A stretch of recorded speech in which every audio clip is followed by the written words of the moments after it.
Olá galera, aqui é Gabriel Gonçalves e fica tranquilo, o podcast já vai começar. Mas antes eu tenho um recado.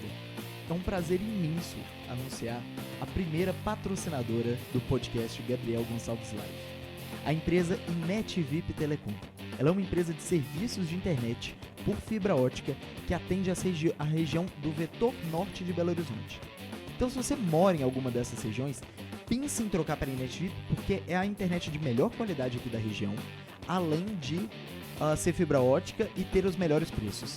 Eu uso a NetVip, sou cliente deles e para mim é um imenso prazer ser patrocinado por eles. Inclusive é a internet que eu uso para fazer essas transmissões ao vivo. Então se você quiser entrar em contato com a NetVip Telecom, entre no site deles, netvip.com.br. Repetindo, netvip.com.br. Bora ao podcast. Olá a todos, seja bem-vindo para mais um episódio do podcast Gabriel Gonçalves Live. E aqui com a presença do Alexandre Alves. Alexandre, muito obrigado por ter topado vir aqui.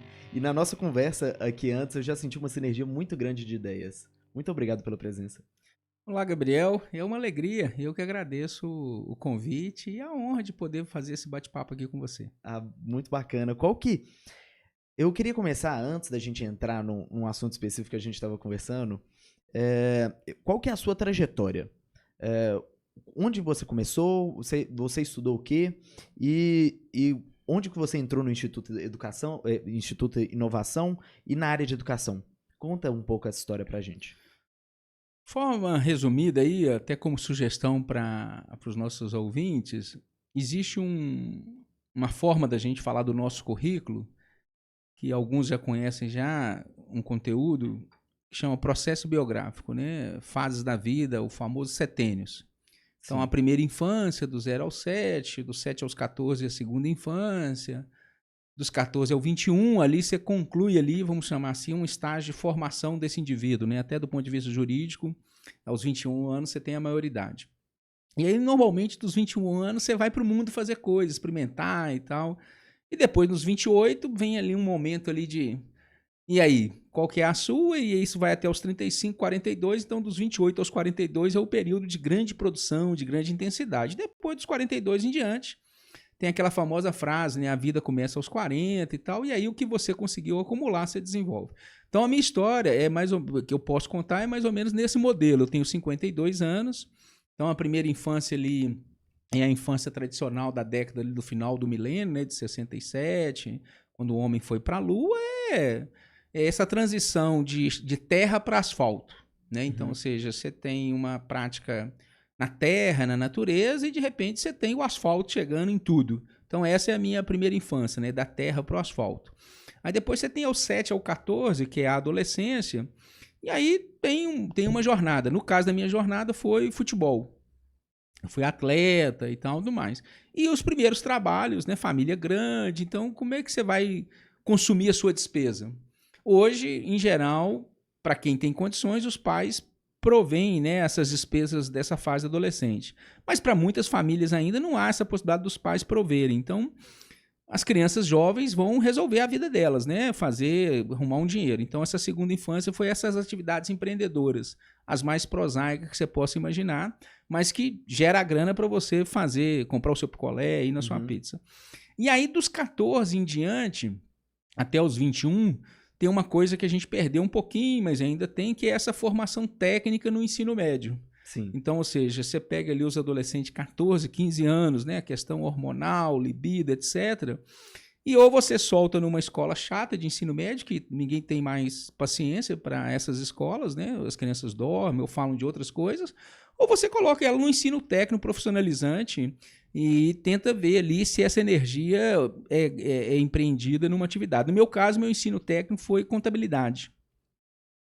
E me ajudou muito, né? Porque a contabilidade é uma ciência social, né? Então, ela foi criada lá por um Frei, né? O Luca di Pacioli, junto com o Leonardo da Vinci, né? Que fez lá a geometria sagrada, e ela tem esse balanço, né? O ativo, o passivo. Então, hoje, você tem 3 coisas que são universais no mundo. 3 linguagens. Qualquer lugar do mundo, todo mundo usa, né? As 7 cores do arco-íris, as 7 notas musicais e a contabilidade. Então, se você tirar a contabilidade do mundo, você não entende o mundo, né? Um balanço de pagamento, o capitalismo, as ações, e não importa se é China, se é Rússia, né? Deixa eu olhar o seu balanço, deixa eu olhar o seu PIB. E se você for para a célula micro, né, para uma família, né, qual que é a renda per capita, quanto que você gera e tal. Isso eu coloquei numa palestra, num conteúdo que eu palestrei lá na UFMG, depois voltei a palestrar aqui em Lagoa Santa, como a primeira das 3 grandes invenções do capitalismo. Então, assim, a suma de aritmética, né, que é o nome do livro. É isso mesmo. Mas é fantástico e é universal, né? E o cara que fundou, junto com o Da Vinci, foi o mesmo cara que, com o Da Vinci também, revelou para o mundo a sagrada proporção, que é o φ, né? Ou seja, existe aí um princípio que é para além só do mecanicista, né? Então, ou seja, o ativo, o passivo, o que eles chamam de balanço social, né?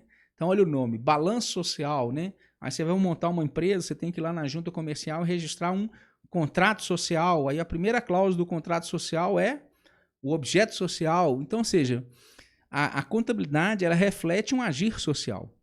E isso, para mim, hoje eu tenho uma reflexão melhor sobre isso, mas na época eu não tinha essa consciência, mas ser um técnico contábil me permitiu, com 18 anos, ter um trabalho de contabilidade.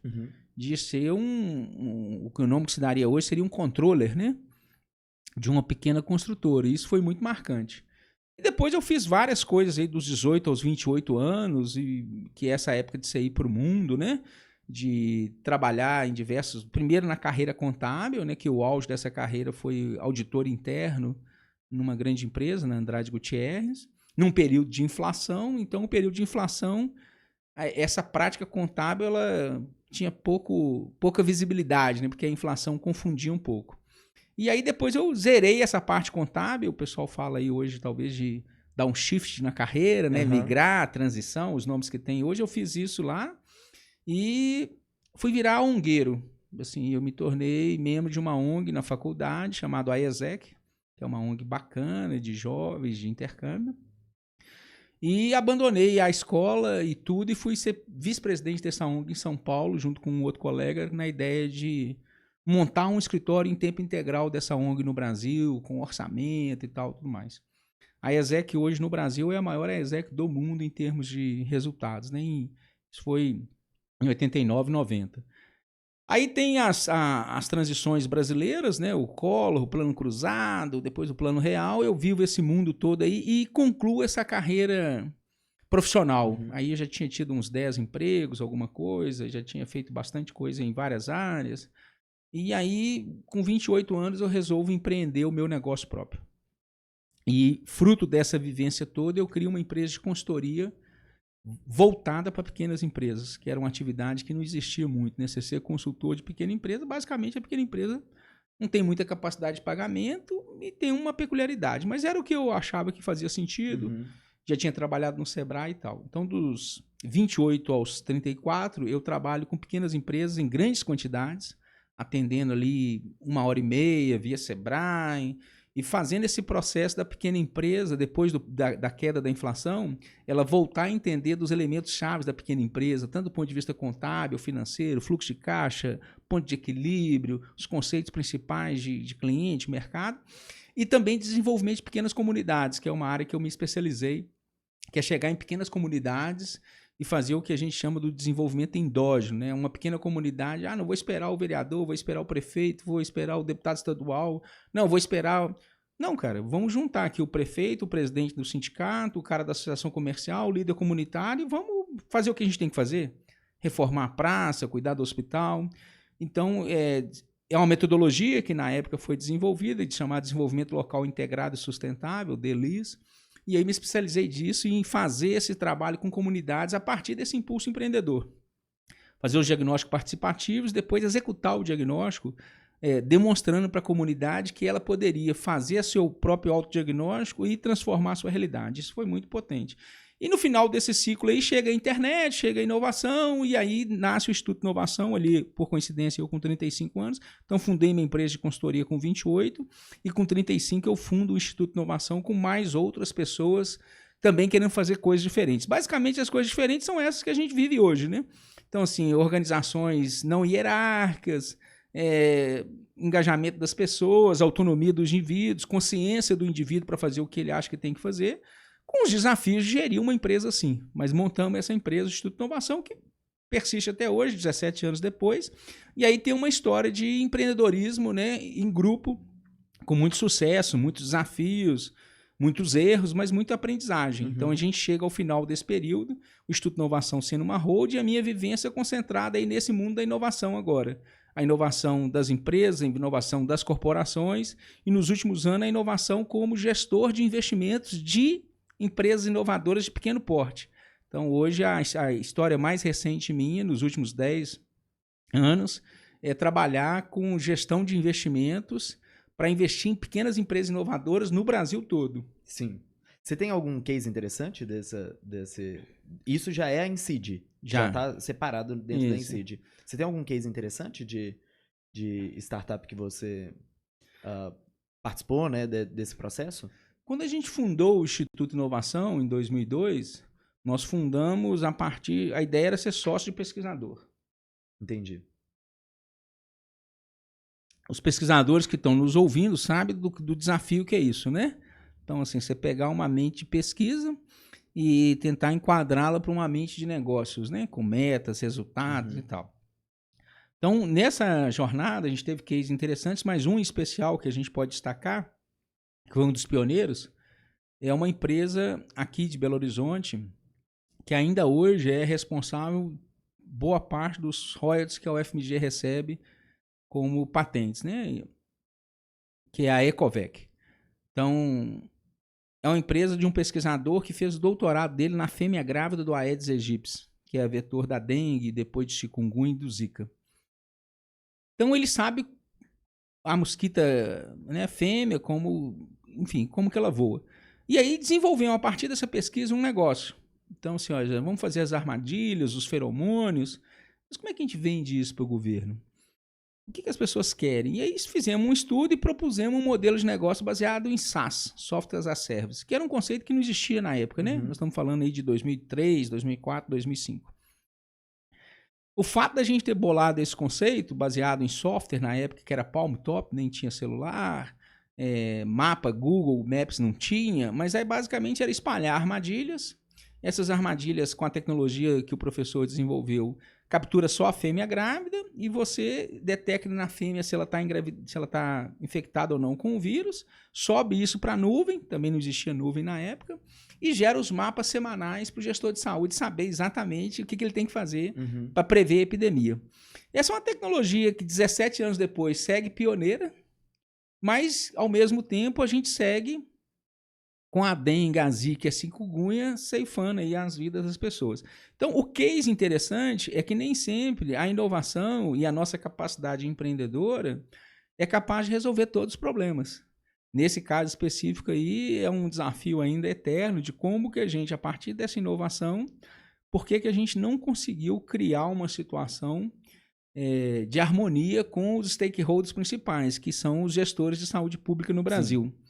E aí tem uma série de desafios nesse trabalho, né, de desenvolver uma solução que é pública, né, a partir de pesquisa pública, licenciada para uma iniciativa empreendedora, uma transferência de patentes, novas patentes, mas o contato com o gestor nacional, estadual e municipal segue sendo um desafio como se você estivesse comprando material descartável para usar no hospital, né?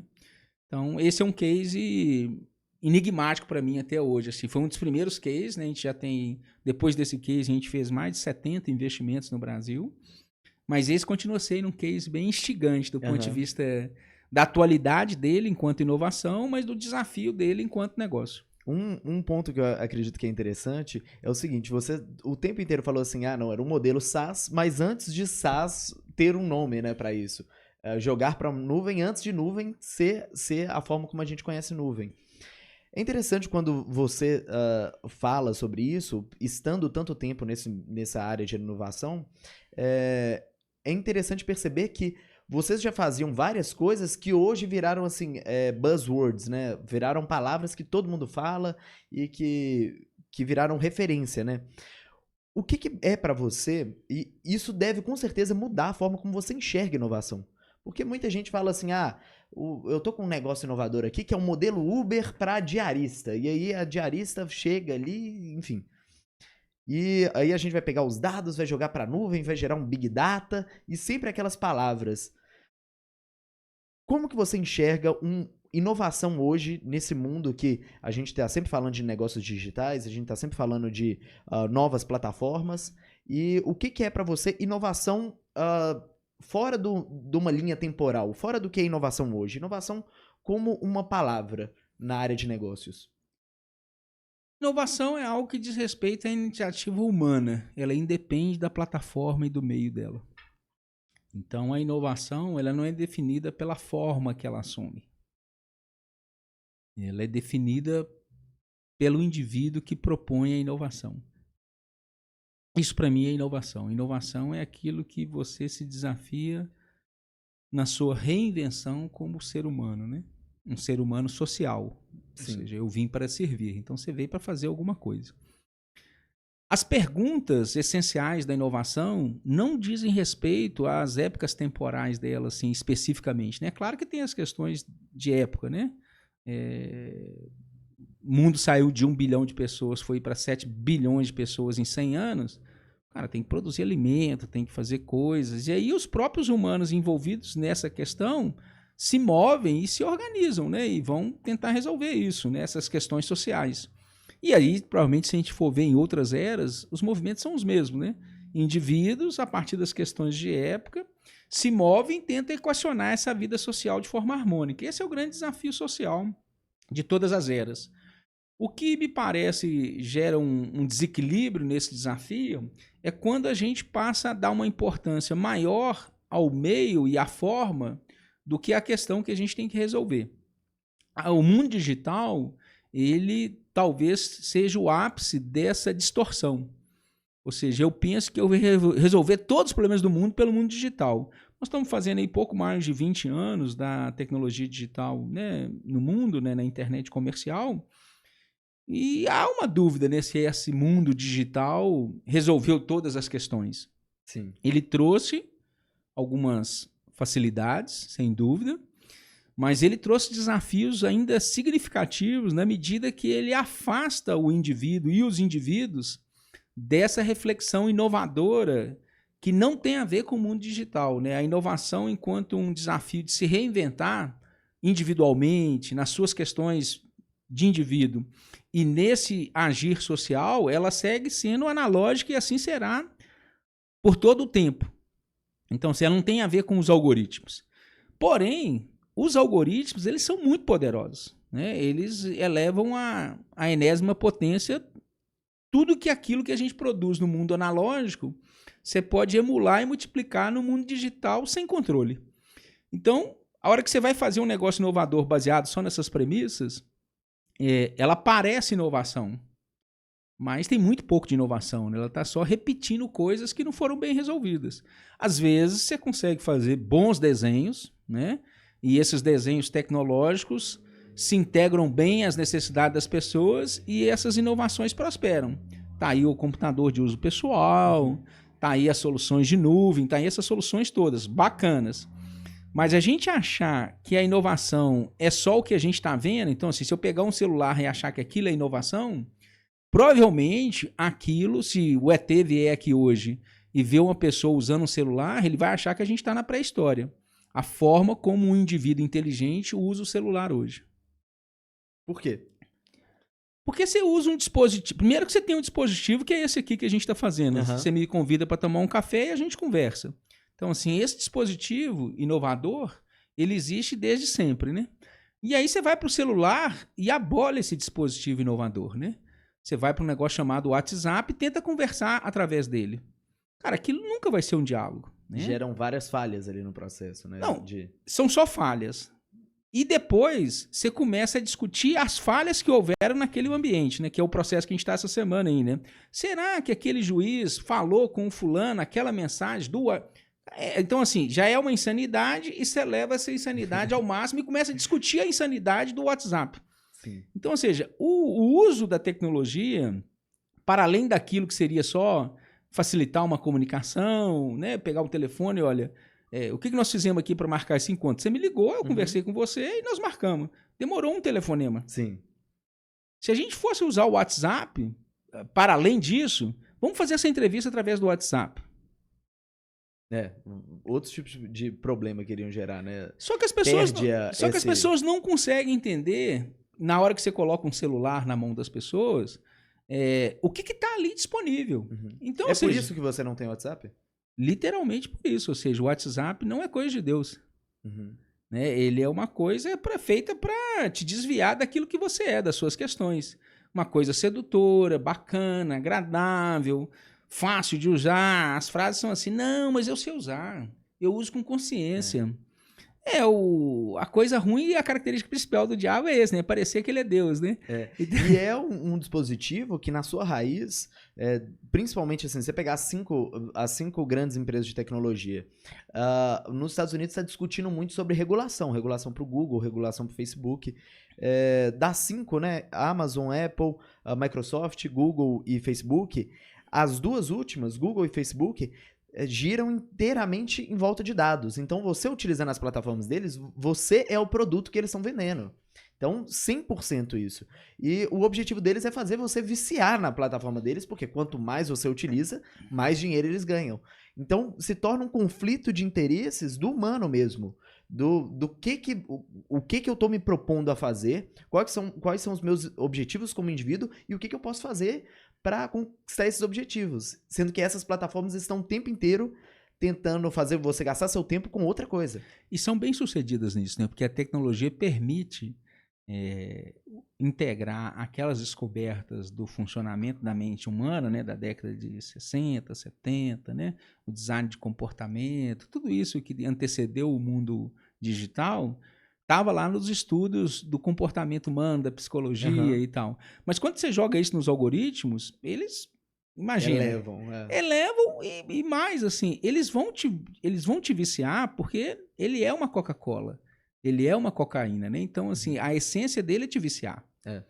E não tem como você ter uma consciência ali dentro, né? Ou seja, o mecanismo dele, o marketing de conteúdo, o marketing digital, as informações, tudo que é feito ali foi feito para você ficar 24 horas no ar ligado. E se você tivesse 36 horas, você ficaria.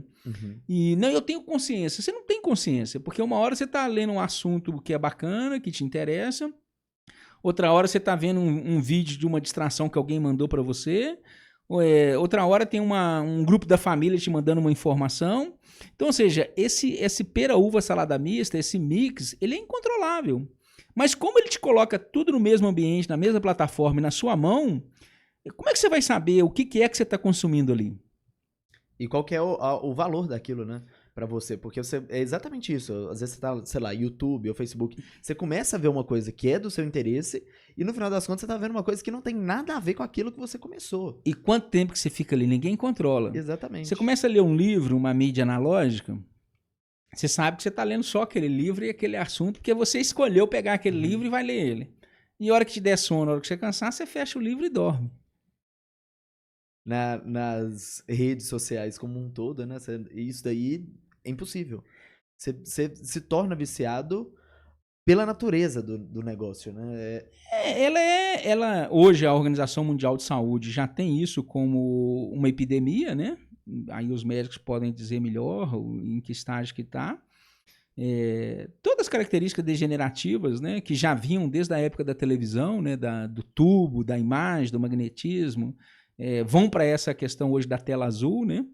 E isso está produzindo uma alteração global, que a gente imagina, às vezes, ver um pouco como isso vai dar, que é a hora que você vai para o mundo analógico, as pessoas estão despreparadas para conviver, né? Então você vive tanto no mundo digital, que a hora que você precisa conversar, nos exemplos que a gente comentou um pouquinho antes aqui, Gabriel, das coisas mais prosaicas, né, que é uma reunião de turma, uma discussão comum sobre que filme que a gente vai ver, ou como que a gente vai fazer essa viagem, ou vamos lá na reunião do prédio participar da reunião de condomínio. Não, a reunião de condomínio não participa, não, tem muita gente. Então, assim, na hora que você precisa conversar com o ser humano, né? Então, assim, o que é inovador disso? Nada. Sim. Ou seja, uma tecnologia que parece que aproxima as pessoas, ela se afasta, ela te afasta de você mesmo. Então, assim, ela não permite que você tenha o silêncio. Então, assim, o famoso mindfulness que hoje está propagado aí, Ou seja, aquele momento de silêncio, né? Aquele momento seu, né? De ficar um pouco à toa, de vir um insight, vir uma epifania. Com o celular na mão, ele não existe. Ou seja, no segundo seguinte ao silêncio, você ligou o celular e tem alguma coisa ali para te ocupar. Então, você perde essa coisa mais bucólica de... Cara, deixa eu pensar na vida aqui. Né? Então, isso não vai existir. E, por consequência, o desafio de ir em direção ao outro. Então, assim, ele te afasta de você mesmo, desse momento de você fazer as suas perguntas mais profundas, e te desafia na hora que você vai relacionar com o outro. Você se acostumou tanto a se relacionar com o outro, mediado só pela distância e pelo conforto do celular, que na hora que você precisa conversar e ouvir e falar de posições antagônicas, que é a mágica do humano, é isso, você não dá conta. E é difícil pelo fato de que as atividades que são as mais humanas se tornam dificultadas, às vezes mesmo você estando longe do celular. Então, por exemplo, eu já senti dificuldade e lutei muito para superar isso, mas já senti dificuldade de parar e ler um livro. Porque o cérebro está toda hora recebendo hiperestímulos e a gente não consegue só parar e consumir aquilo, que é um conteúdo, que é uma forma super natural de você consumir um conteúdo, na velocidade que deve ser consumido. Porque o tempo inteiro você está recebendo estímulo. Mesma coisa para conversa. Às vezes, o mais comum, né? Você tá conversando com uma pessoa, a pessoa tira o celular e começa a fazer outra coisa enquanto tá conversando com você. O que é péssimo. Mas às vezes, mesmo sem o celular, a pessoa tem dificuldade de prestar atenção numa conversa porque é diferente da velocidade que é propagado as informações nesse meio, né? É nessa linha. Eu não li um livro, mas gostaria de ler, que alguém publicou recentemente, foi resenhado pela Folha de São Paulo, chamado 10 razões para... Janion Lannister, o nome do cara. Pronto, obrigado, Gabriel. 10 razões para você largar as redes sociais. Perfeito. E foi bem resenhado, assim, apesar de ser um título mais na linha da autoajuda, ele comentou que tem ali os fundamentos que levam você a fazer uma reflexão. Como desde o início, né, de forma inconsciente, eu observei que isso não era interessante, e depois, vendo o comportamento humano que se desenvolveu a partir do uso desenfreado disso, eu entendi que isso não era razoável. Sim. E sigo com essa visão ainda, assim, não tem nada me dizendo que vale a pena. E o mais interessante que ele comenta, eu não cheguei a ler o livro dele não, mas eu já vi várias entrevistas.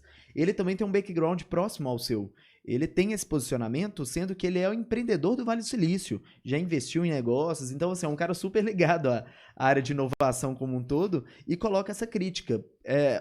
Dos pontos mais interessantes da crítica dele é dados. Então assim, o fato de que nós como sociedade estamos dispostos a entregar nossos dados de bandeja para empresas como Google e Facebook, para eles fazerem o uso que eles quiserem disso. Então, assim, a gente está basicamente criando esses titãs que são capazes, através dos algoritmos, de controlar tudo na nossa vida. E o que é interessante, Gabriel, quando você vai para uma conversa analógica, como essa que nós estamos tendo aqui, disponibilizada para os ouvintes através do podcast, então aí tem que agradecer a tecnologia, né? Olha que coisa bacana, né? As pessoas vão poder ouvir aí, quem tiver interesse e achar que vale a pena esse nosso diálogo. Mas na hora que a gente conversa de algum tema, de alguma questão, a gente não consegue falar do tema e da questão a partir dos dados, né? Então, vamos falar da reforma da Previdência. Aí tem os lados, tem a torcida, tem todo mundo, mas assim, poucas pessoas de fato se colocam naquele interesse assim, de entender os princípios, os fundamentos, os números, os dados. Ou podemos falar de coisas mais simples, né? Assim, recentemente aqui eu participei de uma reunião na nossa Câmara de Vereadores aqui da nossa cidade, que a gente mora numa cidade pequena, então ainda de vez em quando a gente pode ir na reunião de Câmara e participar de algumas decisões, que era sobre iluminação pública. Então, o tema, alguns pontos da cidade estavam escuros, aqui na cidade você paga uma taxa de iluminação pública caríssima, ninguém sabe para onde que vai essa taxa, né? Daí a contabilidade, né? Então, olha só que interessante, né? A gente paga coisas, a contabilidade pública deveria nos ajudar a entender os dados, né? Porque ela está disponível, no nosso caso, da nossa cidade, mas ninguém sabe. Assim, quanto que a gente arrecada de contribuição para iluminação pública, com o que a gente gasta? Aí, voltando ao exemplo mais prosaico do condomínio, né? Quanto que a gente pagou de mensalidade? E com o que gasta? Com o que gasta? Então, assim, é muito simples se a gente quiser olhar para os dados. E não só fornecer os dados, né? E a hora que a gente foi conversar com os representantes da cidade, da prefeitura e da companhia elétrica, eles falavam assim, não, a cidade nos últimos anos cresceu muito. Cresceu pouco, que são os termos que a gente usa para referir a coisas que a gente não sabe, né? Não, cresceu muito, cresceu pouco. Tá. Quantas unidades residenciais a gente tinha 10 anos atrás e quantas unidades residenciais a gente tem hoje? Não é uma informação complicada, né? Para o mundo da tecnologia, né? Não, isso eu não sei. Então, olha só que ambiguidade e que paradoxo. A gente está imerso no mundo de bits e bytes, de dados, mas os dados mais simples, aqueles que geram significado para você no seu cotidiano, você não consegue formar uma imagem objetiva deles. E aí você tenta discutir como é que você vai resolver o problema de iluminação pública. Mas assim, cara, o gestor não sabe quantas unidades residenciais aumentaram. Se não tem esses dados, como é que vai discutir, né? Então, assim, a gente segue hoje, me parece, nesse desafio de um infinito de dados, né? Sem aqueles que sejam os mais úteis para a gente, né? Que a gente precisa usar e acessar no dia a dia, né? Então, a gente acessa um universo de informações, de dados, mas aqueles que podem ser úteis para a gente no seu dia a dia, exige esse exercício de desconexão, vamos chamar assim, né? Para você olhar o fenômeno, observar, olhar o dado, ver o que está acontecendo, ouvir o outro, né? Isso não tem nada a ver com a velocidade do mundo digital. Sim. Tem 2 pontos interessantes sobre essa ambiguidade dos dados que você colocou. O primeiro é que, através dos algoritmos, os dados passam a ser irrelevantes para a discussão, de certa forma. Do ponto de vista que ninguém está mais preocupado com os dados. Todo mundo está preocupado com o que ele acha que aquilo deve ser feito. Então, reforma da Previdência, ninguém está preocupado com os dados. Todo mundo está preocupado se a reforma vai acontecer, e aí tem um time que acha que a reforma tem que acontecer, e tem um time que acha que não vai acontecer, que não deveria acontecer. E os dois ficam brigando como um time de futebol, e nenhum dos dois pegam e analisa os dados de maneira fria, né? Mesma coisa, assim, até de alguns pontos dentro desse embate, tem algumas pessoas que chegaram e pararam de analisar os dados, mas a grande massa não. A grande massa está reproduzindo o que outras pessoas falaram, o que eles chegaram a pesquisar, o que notícias na internet falaram, o que corrente do WhatsApp falou para eles. E esse é o primeiro ponto. Os dados perderam importância nas discussões da nossa sociedade, frente ao fato de que as pessoas estão se comportando cada vez mais de maneira massificada. E o segundo ponto interessante sobre dados é que os 2 exemplos que você citou são dados que são ou deveriam ser coletados / disponibilizados pelo Estado. Você consegue pensar em outros dados que são importantes para nós que não estão ligados ao Estado, ou você acha que a maior falta desses dados é mesmo os dados do poder público? Eu diria que nenhum dado é de responsabilidade do poder público, né? O poder público organiza, ou as organizações privadas, ou da sociedade civil, ela sempre vai espelhar o que vive no indivíduo. Sim. Então, a grande dor desse processo todo, né, é a gente reconhecer que a bola está com a gente, né? Assim, não, mas o lixo reciclado, nós estamos fazendo muito lixo e tal. Ok, cara, mas você recicla? Não, eu não reciclo porque lá em casa não passa coleta seletiva, eu não reciclo porque eu reciclo, mas o pessoal mistura. Não é essa a pergunta. A pergunta é assim, você tem uma consciência de separar o lixo ou não? O que vai acontecer depois, né, com o dado, assim, mas primeiro tem que ser a origem. Então, assim, todos os dados são privados e são autônomos. E você pode acessá-los. Mesmo os dados públicos, eles são públicos. Então, assim, eles têm um princípio de transparência pública. Qualquer indivíduo ou qualquer organização, né, nós temos no Brasil a Transparência Brasil, temos a lei de transparência, você pode acessar. Mas para acessar, a premissa é que haja essa inquietação e essa percepção que o dado é seu. Então, ou seja, a inquietação é assim, eu quero entender. As pessoas não querem entender, não tem tempo para querer entender. Então, assim, se chegar pronto alguma coisa que já fala com aquilo que eu tenho de torcida, eu sou contra A, eu sou a favor de B, se chegar prontinho o argumento para mim num vídeo e tal, do mais, eu vou só reproduzir ele, porque aquele argumento já sou eu. Mas a discussão, assim, essa inquietação de buscar o dado ou buscar o fenômeno, né, ela... Já é o que não acontece. Não acontece e ela precisa desse silêncio, desse espaço. Então, assim, fazer uma reforma da Previdência. Aí você precisa ter um espaço de, a partir dessa pergunta, formular outras perguntas. O que é a Previdência enquanto conceito? De onde que ela surgiu? O que significa aposentar? Como que é o desenho quando ela surgiu? Como que foi o mecanismo que foi feito? Então, assim, as perguntas mais prosaicas de entender o fenômeno, elas não são formuladas. Então, o dado, o fato gerador, né, da cognição, do entendimento, do raciocínio, você pula essa parte. Quando você pula essa parte, cara, qualquer pergunta, qualquer dado, vai o que você achar que faz interessante. Porque as perguntas fundamentais são essas, assim, um trabalhador doméstico, que nesse modelo hoje já tem a previdência doméstica, né? Ele recebe lá um salário mínimo em torno de R$1.000 e contribui com 8,5%, né? E o patrão contribui com outro, né? Dá uns R$200 mais ou menos. Se ele pegasse esses R$200 e colocasse num fundo de gestão da aposentadoria dos profissionais domésticos, ou num fundo de pensão administrado por um banco, ou no fundo de pensão administrado por uma cooperativa de crédito, poderia ser uma opção dele? Não poderia ser. Eu acho que a Previdência do Estado vai se fazer melhor. Não vai fazer melhor. O Estado não é a melhor pessoa para cuidar da gente. Uhum. Se a gente cuidar bem da gente, enquanto indivíduo, na hora que a gente se organizar enquanto Estado, enquanto servidor público, então olha o nome, servidor público, eu vou ser um servidor público a partir da necessidade dos indivíduos. Eu não vou ser um servidor público a partir da necessidade do servidor público, que é o modelo que a gente tem no Brasil hoje. Né?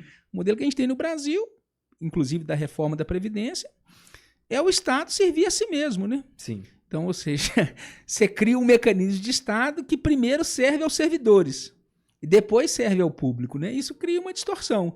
Agora, essa distorção só existe por essa falta de autonomia do indivíduo social.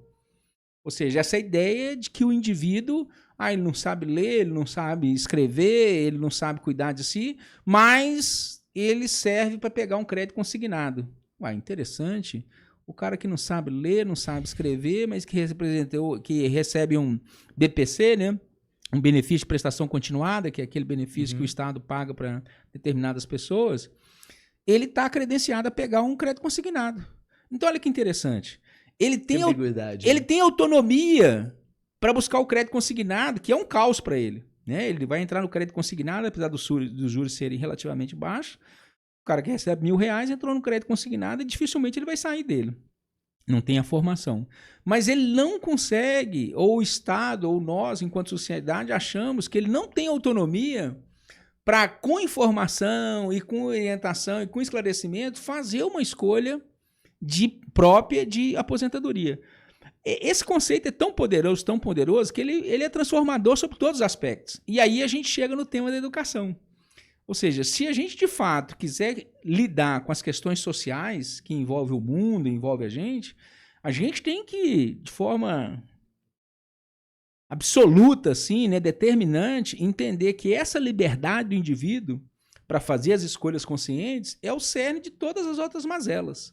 Então, daí o desafio da gente se organizar do ponto de vista educacional nessa formação do indivíduo livre, né, do indivíduo autônomo, para esse agir em sociedade ser um agir de equilíbrio, um agir social.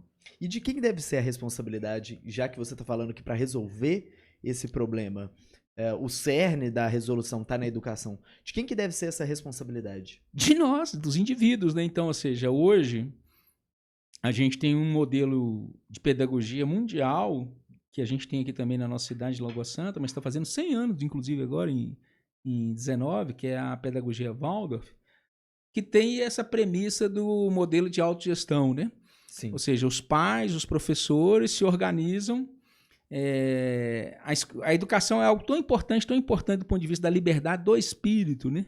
Desse indivíduo ter liberdade espiritual, né? Para fazer as escolhas dele, para se formar enquanto indivíduo, eu quero fazer A, B, C, eu quero acumular mais econômica. Enfim, a escolha que ele fizer, mas ele ter uma formação tão bacana e as famílias e os professores também se autoeducarem para essa formação compartilhada, que esse processo de educação compartilhada, de autogestão da pedagogia Waldorf, pode ter outras também, mas assim, essa educação a partir do modelo onde que você, indivíduo, pai, mãe, professores, em associação, cuidam de educar essas crianças a partir dessa premissa da liberdade e da formação do indivíduo pleno, ele acaba reverberando na gente também, adultos e professores, esse processo de autoeducação contínuo.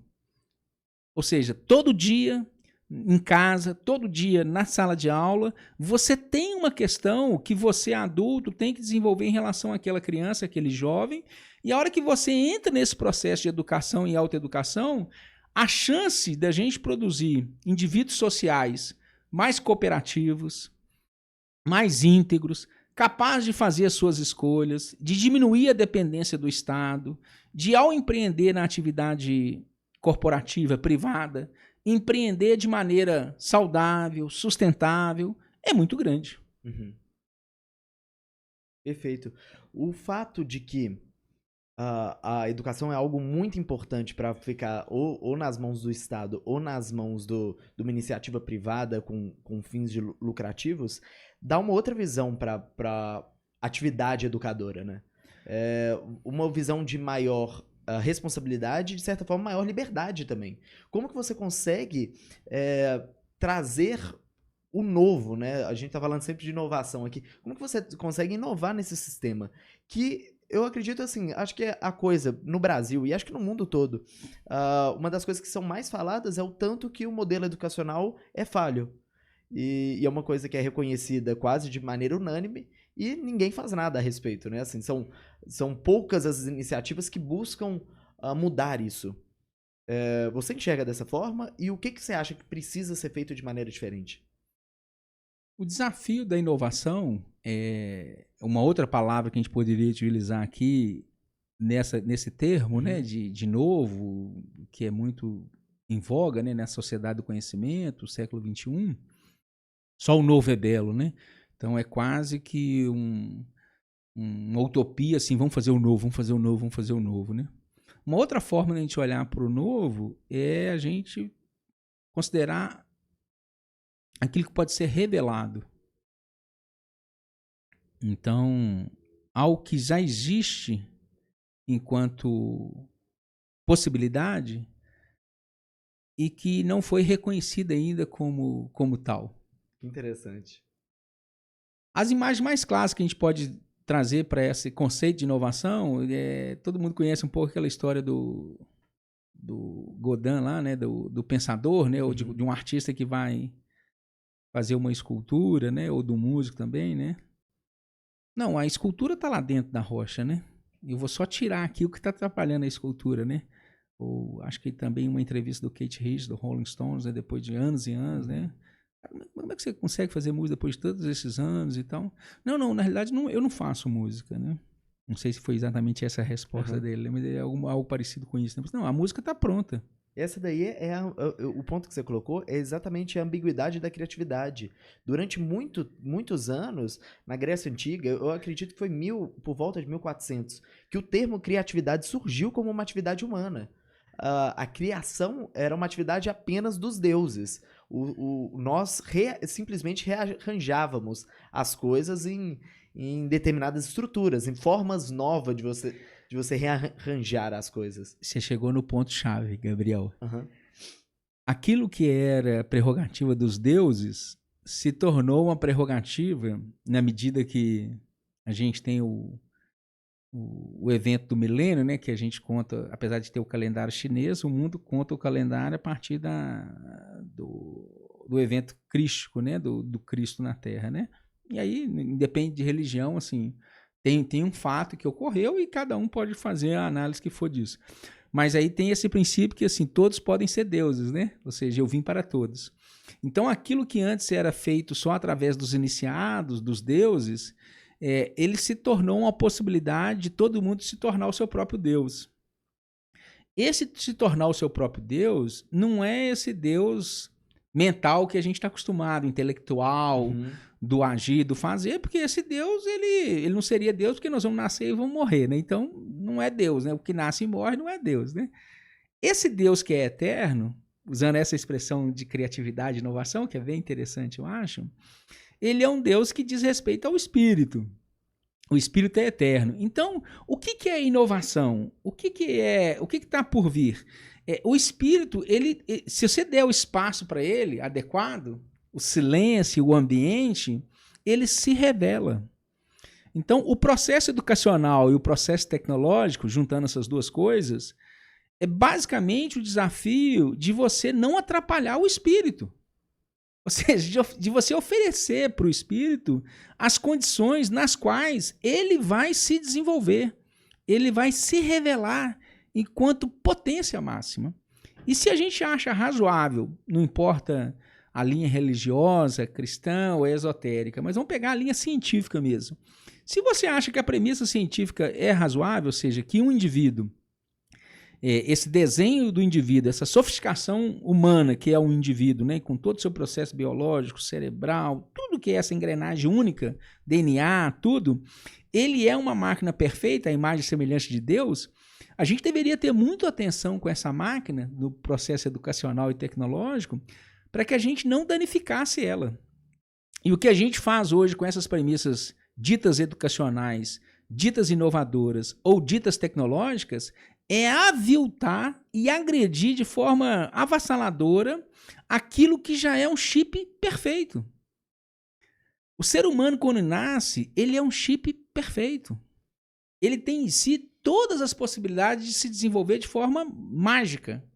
Mas isso é uma tarefa social, né, do indivíduo e da gente em sociedade, criar a condição para que esse indivíduo se desenvolva na sua plenitude, com seus desafios, com as suas questões, com o seu país, com a sua família. Mas, enfim, a gente deveria confiar que, em potência, né, aquele ser humano foi feito, se a gente acredita que a inovação e a criatividade é uma coisa dos deuses, então é uma coisa divina, mágica, e que nós, seres humanos, podemos assumir uma imagem e semelhança do divino, do Criador, a gente deveria confiar nessa capacidade. Isso não tem nada a ver com utopia, não tem nada a ver com humanitarismo, não tem nada a ver com isso, tem a ver com observação objetiva, sim, científica. E de certa forma, mesmo falando de maneira esdrúxula, se nós como sociedade não atrapalharmos, já tá bom. De certa forma, que a natureza ali do indivíduo, da criança e da forma como ela expressa, vai perdendo essa natureza original. E original nos dois sentidos da palavra. Original como o sentido de origem e original como o sentido de novo. Se ela perde essa característica original, nós como sociedade pisamos em cima dessa característica, a gente perde uma possibilidade de ter mais indivíduos que estão preparados para fazer coisas diferentes. Perfeito. Aí é um tema que me anima muito a partir desse ponto da nossa conversa, Gabriel, que é a questão, de novo, da educação e da pedagogia Waldorf, né? Então, você imagina há 100 anos a ideia de não alfabetizar na primeira infância, ou seja, de manter o espaço da imaginação e da fantasia como o espaço mais próximo da realidade, da profunda realidade, né? Da observação. Porque quando a gente traz para o intelecto às vezes vai produzir uma imagem mental, né? E essa imagem mental nem sempre diz respeito à realidade, né? Sim. Diz respeito àquilo que a gente tem como crença, como afeição a um determinado tema. Mas quando a gente vai para a imaginação, aquela imaginação do brincar livre, né? Do aprender, do tato, dos sentidos, aquilo é de fato o que é, né? Então, isso é muito poderoso enquanto possibilidade. E é um tema bastante instigante sobre o qual eu estou me dedicando assim, nesses tempos mais recentes, é esse tema mais da educação. A autoeducação comigo mesmo, né? E a partir disso, a educação de jovens, de crianças, e a autoeducação de adultos, né? Em famílias, em professores. E na vida cotidiana, assim, que as questões se apresentam no seu cotidiano. Eu não sei se eu cheguei a comentar isso. Eu tô atuando como professor numa escola aqui em Lagoa Santa, professor da matéria de empreendedorismo para o ensino médio. E a ideia de colocar essa matéria é exatamente dar para eles um senso de responsabilidade e de potência, de que eles podem fazer algo novo, eles podem empreender a própria vida. E nesse processo é muito interessante que você já vai enxergando alguns vícios do indivíduo ali, que de certa forma, por interações sociais, enfim, eles perdem a capacidade de acreditar que eles podem fazer alguma coisa. E isso é muito, de certa forma, triste, sabe? E é uma coisa que, por algum motivo na minha vida, eu nunca estudei numa escola com uma pedagogia diferente, sempre escolas um pouco tradicionais dessa forma, mas de certa forma eu nunca perdi essa essência de que eu tinha o potencial para fazer alguma coisa acontecer. E é muito triste você ver jovens que perderam isso 100%, de certa forma. Quais são, para você, os principais desafios que nós temos na educação no modelo tradicional? O que você acha que precisa ser superado? Acho que tem um desafio, um único desafio. Sim. Fundamental e doloroso. Reconhecer que ela não funciona.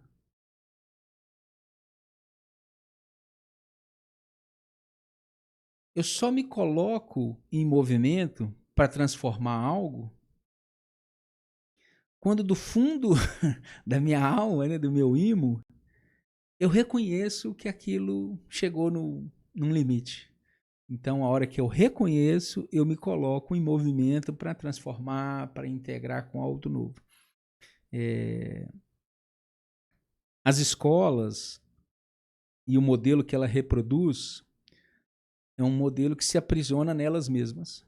Mesmo as escolas ditas alternativas, por exemplo, como a própria pedagogia Waldorf, que eu mencionei aqui, ela tem esse mesmo desafio de armadilha, né? Ou seja, de repente você está mimetizando um padrão, você está repetindo um ritual, quando o propósito da educação é esse permanecer livre, permanecer instigante, permanecer curioso, né?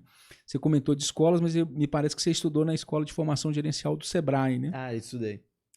O DNA da Escola do Sebrae é um modelo austríaco que trata dessa ideia do empreendedor no tema que você comentou aí da sua aula bacana, né, com os jovens, que é o empreender-se a si mesmo. Então, o empreender, ele traz também essa característica do empreender para fora, né? Vou fazer um negócio, vou montar um site, vou montar um comércio. Mas o empreender, ele é, antes de tudo, uma atividade interna. Super. Do empreender-se, né? Do espírito, assim, o que você quer fazer? E é uma atividade dolorosa também.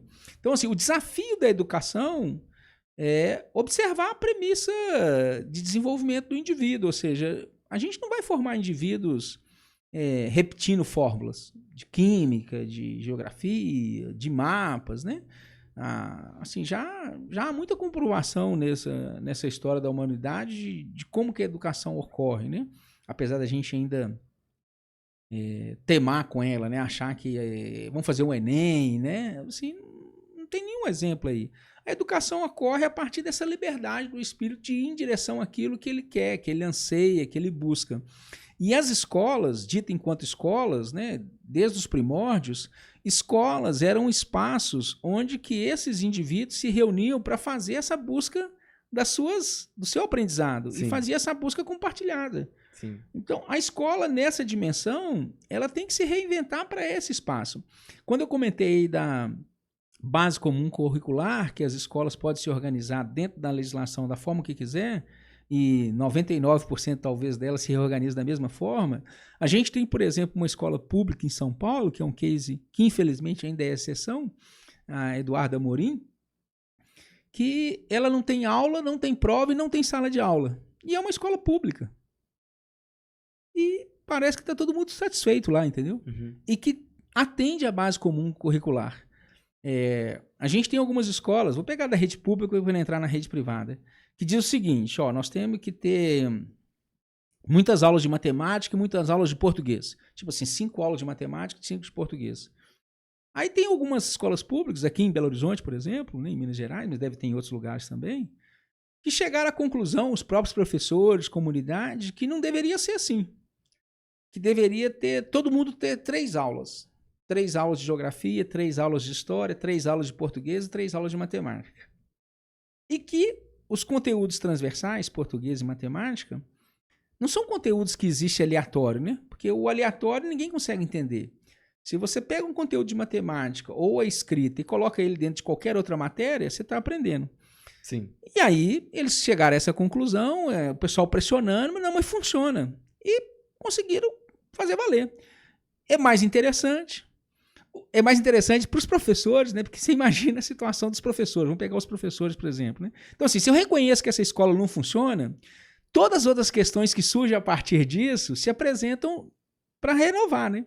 Mas se eu não reconheço, a ideia é continuar repetindo. Eu acordo todo dia, vou para a escola e repito um modelo que, né, adoece os professores, não forma os alunos nessa ideia de permitir aos alunos, em qualquer idade, revelar o potência que ele tem, e a gente deseduca uma sociedade.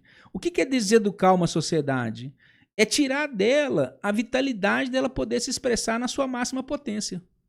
Isso é uma deseducação. Então, isso que você está dizendo, é isso que a gente faz com as nossas escolas. A gente deseduca as nossas crianças na possibilidade dela ser o que ela achar que deveria ser, com educação, com escolhas conscientes, com formação e tal. E ela vai para transgressão, vai fazendo do jeito que ela acha que tem que fazer, vai para os caminhos errados, né, que são as drogas e o álcool em excesso na juventude. E aí vira essa grande confusão que traz depois para a gente, né, a grande questão da educação. Então, assim, a primeira é reconhecer que essa escola não funciona. A segunda questão da educação, aí é uma questão social que eu traria, que é que a gente, enquanto sociedade, achar que segurança é polícia.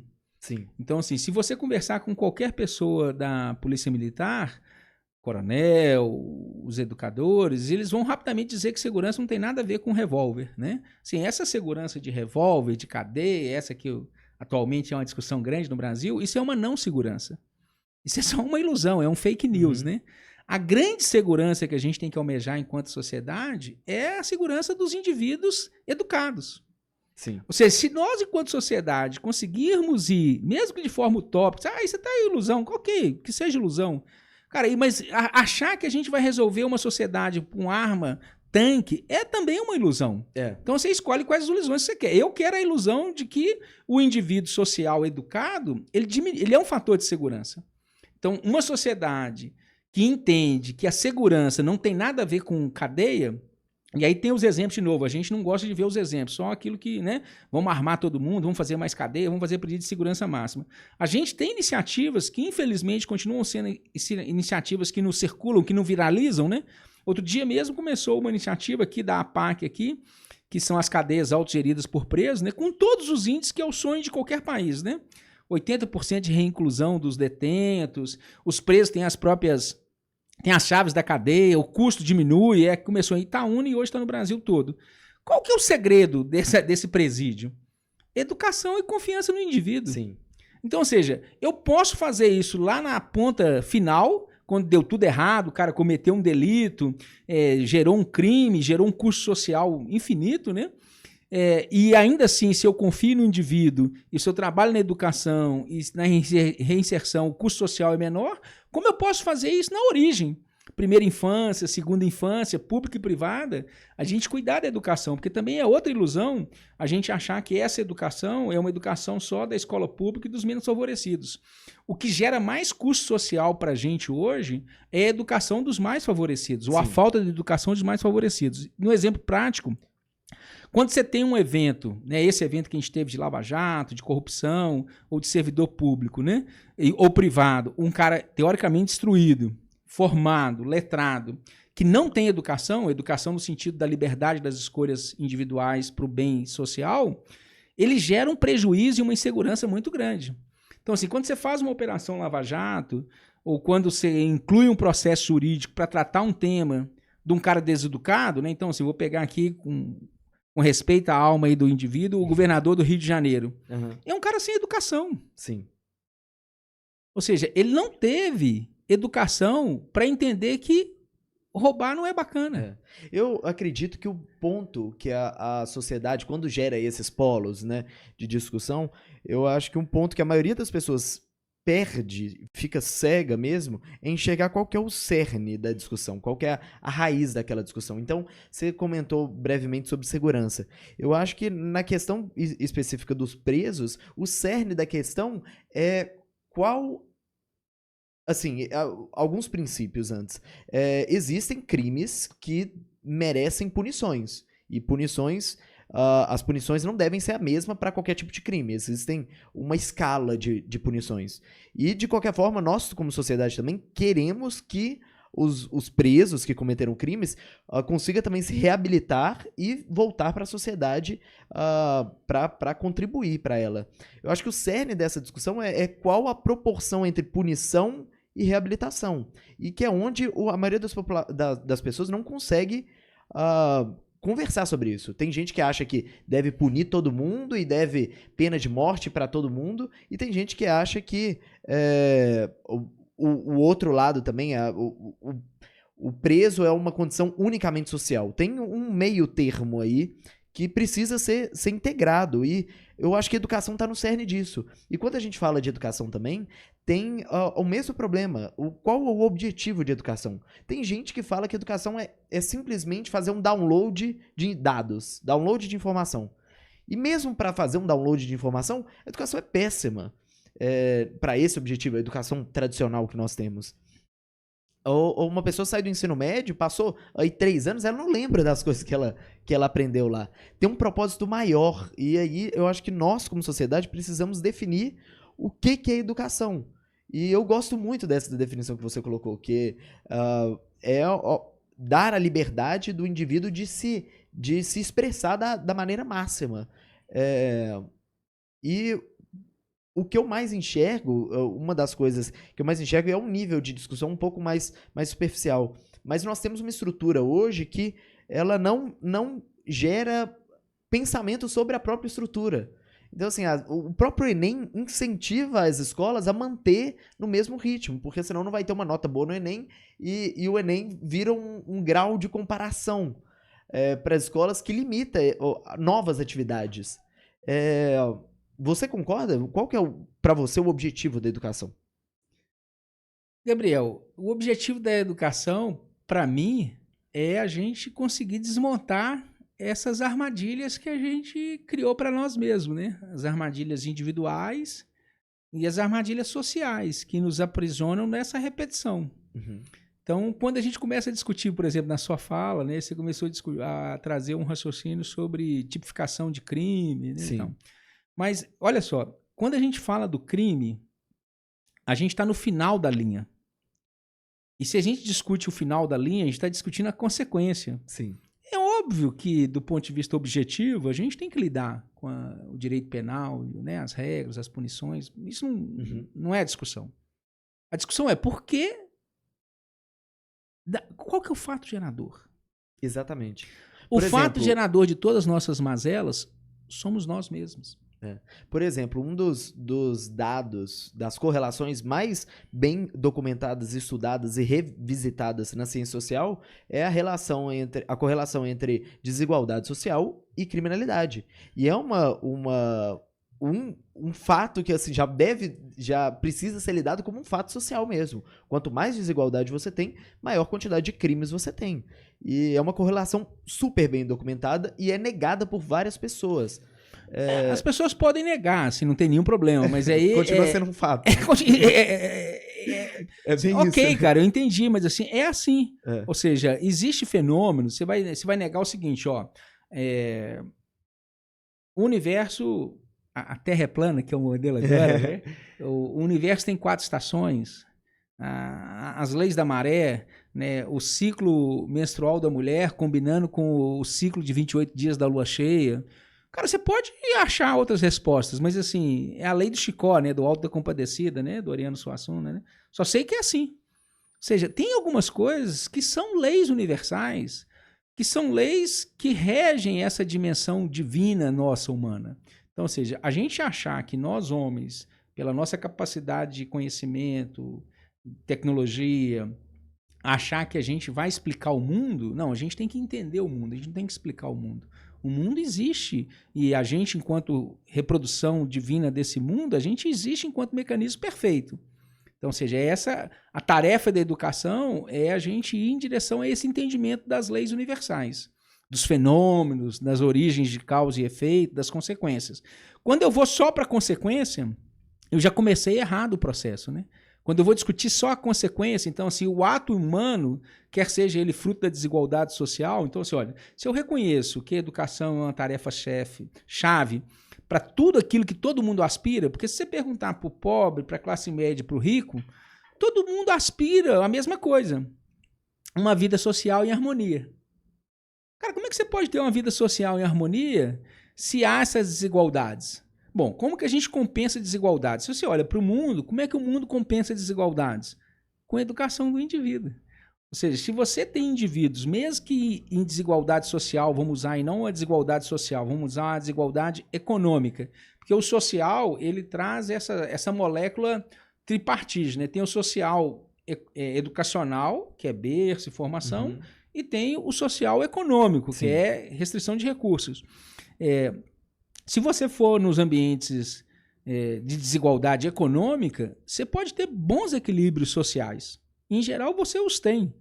Ou seja, se você tem comunidade com PIBs pequenos, né, e alguma desigualdade econômica, mas você tem ali uma educação razoável, você consegue produzir uma vida social harmônica. Então, essa desigualdade social, ela tem a ver com essas duas características, né? Uma desigualdade de acúmulo de recurso financeiro de um lado e de acúmulo de conhecimento no outro. Mas se você investe nesse objetivo da educação, no sentido de a autonomia das escolas, mesmo as escolas públicas. Então, ou seja, as escolas públicas estão providas pelo Estado, mas elas podem se organizar a partir do Conselho de Comunidades, que elege o diretor, e a partir do colegiado de professores, que é o modelo da Escola Waldorf, por exemplo. Então, assim, é uma escola pública de autogestão. Ela pode fazer isso, a lei permite que ela faça isso. Mas se você chegar numa escola pública, o diretor vai achar que ele tem que pedir bênção para o supervisor e o supervisor tem que achar que o secretário que assumiu o mandato é que manda na escola. Isso é uma ilusão, uma inversão, que não é isso. Ou seja, o desenho de lei que a gente tem é para a autonomia do indivíduo, tanto na parte pública como na parte privada também. Ah, não, eu não posso fazer tudo que eu posso aqui na empresa, senão eu sou demitido. Não, cara. Se você fizer aquilo que está combinado dentro da estratégia da empresa, dentro do propósito, dentro daquilo que você tem autonomia, em geral você vai ser promovido, você não vai ser demitido. Mas, assim, é mais fácil você achar que tem que fazer aquilo que o chefe manda. Então, assim, esse modelo de achar que tem que fazer o que o chefe manda, manda quem pode, obedece quem tem juízo, é um reflexo dessa educação nossa, que é uma educação que deseduca. Deseduca tanto na escola, né, quanto deseduca também nas organizações. Então, assim, qual que é o objetivo da educação? Cara, permitir a esse ser humano se formar em liberdade. Em liberdade para encontrar os seus espaços de transgressão, de inquietação, mas que na vida social isso vai sendo ajustado. Ou seja, você pode ser um transgressor, no sentido de querer fazer as suas coisas do jeito que você faz, da forma como você faz, compor sua música, fazer o que cada indivíduo tem, mas ao mesmo tempo, na vida social, ter uma harmonia. Isso é o objetivo da educação, né? Formar indivíduos livres, plenos, nas suas escolhas, para um agir social em harmonia. Não me parece que a gente está conseguindo ir nessa direção. Sim. E tem uma frase, eu não lembro quem falou essa frase, que educação é muito importante para a gente deixar dentro das escolas. Então, assim, tem também uma ideia de transcender, colocar a educação como esse objetivo, tem uma ideia também de transcender o espaço físico de uma sala de aula. Do ponto de vista que todo mundo, num processo humano, faz parte da atividade humana a autoeducação, né? De você conseguir exercer isso, né? Em última instância, a gente poderia, assim, a gente imaginar que a gente vai repetir esse modelo que a gente tem hoje por mais alguns anos, a gente vai facilmente chegar num desenho, numa imagem bastante factível de que o lugar que menos vai ser uma escola vai ser a sala de aula, né? Então, assim, o lugar onde você menos vai aprender é uma sala de aula. Então, isso já tem esse sentimento hoje, né? De uma maneira geral. Assim, você pegar as crianças de ensino médio, que já são já tenha um pouco mais de autonomia, ou do Fundamental 2, a escola é o lugar onde que ele forma amigos, onde ele conhece as pessoas, e que para ele ter esse aprendizado social, de amizade, de vínculos, de traço, ele tem que fazer umas provas de vez em quando. Sim. Então ele até concorda em fazer aquelas provas, desde que ele possa encontrar os seus amigos, né? Aquela alegria do descobrir, do aprender, ela sumiu. Então, é fácil imaginar que esse modelo talvez não seja o que vai prosperar. Agora, tem essas outras questões assim que estão colocadas para nós, para os indivíduos, né? Esse exercício, por exemplo, enquanto pai, de se colocar membro de uma associação pedagógica e participar da fundação de uma escola, ele é muito desafiador no seu cotidiano. Porque não é um desafiador que você está olhando para a escola privada ou para o governo da escola pública. Você está olhando para você, né? Para você, para sua esposa, para os seus filhos. E é você que tem que fazer, né?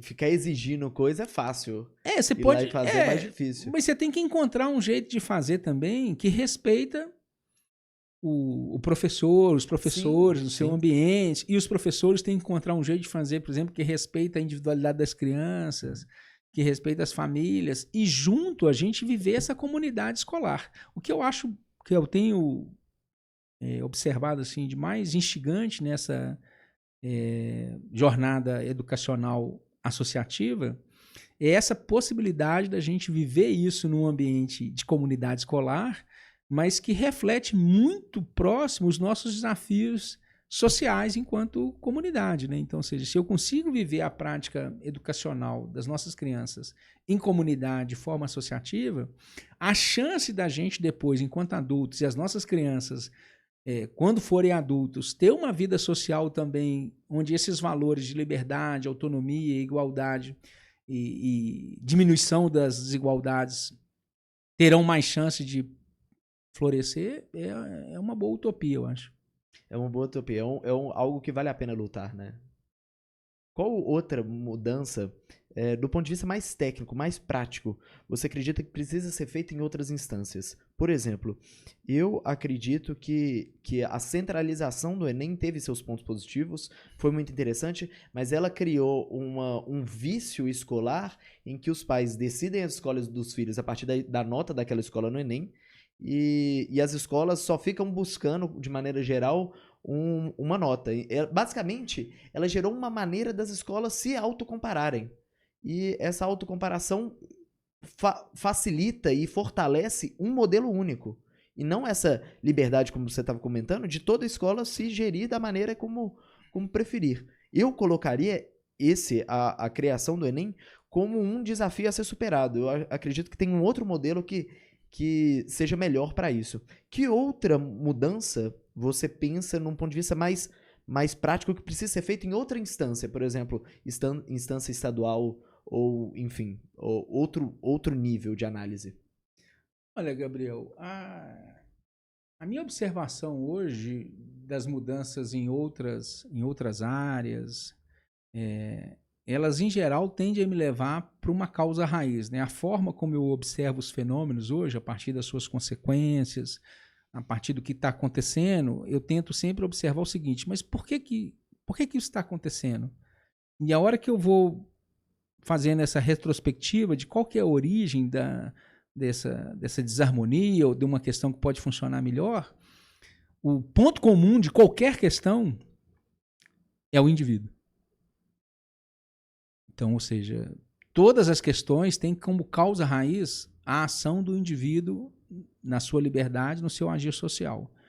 Então, é quase assim, qualquer mudança que a gente almejar em alguma área, pode ser feita várias, como a gente vai seguir fazendo, mas ela deveria partir da premissa que a gente tem que focar nessa reeducação ou nessa condição do indivíduo, né, de atuar a partir dessa liberdade de espírito e do viver social. Quando a gente confia nisso e trabalha nisso como uma questão central, esse indivíduo, em qualquer situação, uma mesa de operação, uma questão pública, ele vai ser capaz de produzir uma decisão em harmonia com seus pares boa. Então, assim, você confia no indivíduo, trabalha para formar esse indivíduo pleno, livre, um ser humano bacana, e confia que ele, junto com o outro, vai tomar boas decisões. Agora, as outras coisas que a gente pode fazer que favorecem isso, aí então eu ajusto a sua pergunta, né? Ou seja, a minha visão é que outras coisas que a gente possa fazer que favorece isso? Que fortalece o indivíduo. Então eu trabalharia hoje com uma grande orientação de mudança, vamos chamar assim, né? Que é, como diretriz, a gente aproveitar qualquer situação de mudança onde que aquilo poderia empoderar o indivíduo. Então, um dos critérios para a gente decidir mudança, isso empodera o indivíduo? Isso traz para ele mais autorresponsabilidade? Vamos implementar que no médio e longo prazo vai ser importante. Então, aí vamos pegar, por exemplo, a questão de reforma da Previdência, né? A gente fala muito do regime de capitalização, que deve sair, mas depois pode voltar e tal. O regime de capitalização, antes de ser se ele vai funcionar ou não, no critério de empoderar o indivíduo, é uma boa diretriz. Ou seja, o indivíduo ter autonomia de gerir a sua própria aposentadoria financeira. Porque esse é um outro desafio também, né? A gente achar que a aposentadoria econômica e financeira reflete uma aposentadoria de vida, que é um caos, né? Sim. Ou seja, você tem uma pessoa aposentando com 40, 50, 60 anos e achar que ela aposentou da vida. A gente não aposenta da vida, né? Então, assim, a aposentadoria é só um conceito econômico, contábil, de poupança ao longo da sua vida produtiva para depois você ter uma segurança econômica e financeira. Mas a aposentadoria, tipo assim, você vai ficar parado, é uma ilusão, né? Então, assim, a gente acha que o cara aposentou, ele não... Não, 88, 90, 100 anos, você não aposenta da vida. A vida, ela segue. Então, as mudanças... Mas tem pessoas que agem dessa forma. É porque esse desafio que a gente implantou, né, com o Estado Novo lá de Getúlio Vargas, a CLT, que foi bacana, né, para a história toda que a gente tem desse processo. Fomos um país de escravocrata, né, de senhores de engenho, e de repente, depois de 300 anos, acabamos com a escravidão e soltamos todo mundo aí na rua sem condição. E aí criamos essa situação de desigualdade que perdura até hoje. E a ideia ilusória de que o Estado vai cuidar dos mais necessitados. O Estado não é o cara para cuidar de ninguém, nem dele próprio. Então, ou seja, nós temos que cuidar dos indivíduos primeiro. Esses indivíduos, quando virem a exercer funções públicas, na condição de servidor público, ele vai ser um servidor bacana. Vão ter poucas estruturas de Estado, fazendo coisas bacanas e necessárias e atrapalhando pouco. Mas o indivíduo, ele tem que assumir essa responsabilidade. Então, as grandes mudanças são nessa diretriz. Agora, esse desafio, por exemplo, você usar isso como princípio para tomada de decisão. Para tudo, que aí vai desde nós estamos aqui numa cidade de pequeno porte, né, que é Lagoa Santa, uma cidade de menos de 100 mil habitantes. A nossa vida social, com as questões que a gente tem na cidade, ela é muito preciosa para ficar decidida só na Câmara de Vereadores, né? Sim. E a gente, de repente, ser surpreendido, né? Então, participar dessa vida social lá na Câmara de Vereadores, onde é que a gente discute os combinados gerais, né? Plano diretor, etc., os nossos combinados menores, na nossa associação de bairro, nos nossos... Enfim, essas questões são questões que é um grande exercício ainda de aprendizagem. Então, a grande mudança que eu almejo, que eu atuaria, segue sendo na direção do indivíduo, para esse indivíduo, na sua atuação social, conseguir produzir as transformações que todos almejam. Quando a gente coloca uma mudança que está muito distante da gente, que é uma imagem que eu vejo que a gente tem hoje, né? Assim, o governo deveria mudar, o prefeito deveria mudar, o chefe da empresa deveria mudar, eu trago uma necessidade individual que é minha e entendo que essa é uma necessidade externa. Isso não vai acontecer. E isso é ruim também porque você terceiriza a possibilidade de mudança, né? Então, assim, a partir do momento que você enxerga o indivíduo como o centro e o fio condutor dessas mudanças, você empodera todo mundo nesse processo. Essa é a parte mais divertida. Ou seja, você ir para uma reunião de condomínio, ou uma associação de bairro, ou a discussão na sua empresa, ou a reunião de professores na sua escola, não importa. Ou a discussão da viagem da família lá, ou as questões da família. E ir com todo mundo empoderado e livre para dar o palpite e formar uma decisão. Essa parte é mais divertida, como se fosse uma banda, né? É como se fosse fazer uma composição nova, uma música nova, né? cada um traz o seu talento, Sim. cada um traz a sua alegria e faz o show. Mas, de certa forma, a gente perde isso. E aí, eu não sei ao certo, eu quero saber o que você acha. Eu não sei ao certo o porquê que isso acontece. Mas, de certa forma, nós, como sociedade, ou nunca tivemos, ou perdemos a capacidade de dialogar conversas contrárias. Então, assim, toda vez que você tem esses grandes polos, essa grande massificação que a gente estava falando lá no início da conversa, de pessoa que é a favor e contra a reforma da Previdência, que é a favor e contra a Lava Jato, que é a favor e contra XYZ, a gente tem um embate em que ninguém consegue crescer naquele embate. Ninguém consegue absorver informações novas e consegue computá-las. E eu não sei se esse ponto específico entraria no empoderamento do indivíduo. Porque eu acredito que a gente precisa saber como lidar com essas informações contrárias e eu não sei como que nós fazemos isso. Analisando a individualidade e o potencial da individualidade de cada um de nós, como que nós podemos ser agentes desse tipo de mudança? E se isso acontece como uma consequência do potencial do indivíduo. Ficou claro? Ou eu repito? Não, acho que dá pra gente, a partir do... Porque o tema, essa sua fala, eu ouço assim, olha, a gente vai lidar com Flamengo e Fluminense, né? Atlético e Cruzeiro, A e B. Exatamente. Então, E eu não vejo como só esse processo, porque eu me identifico muito nisso. Eu identifico muito nesse princípio de, assim, o indivíduo é capaz de gerar mudança e vamos tomar decisões que são capazes de empoderar o indivíduo. Agora, eu não enxergo esse problema sendo resolvido através dessa mudança. A fórmula de resolução, né, desse conflito talvez esteja na própria característica dele mesmo, enquanto fenômeno, né?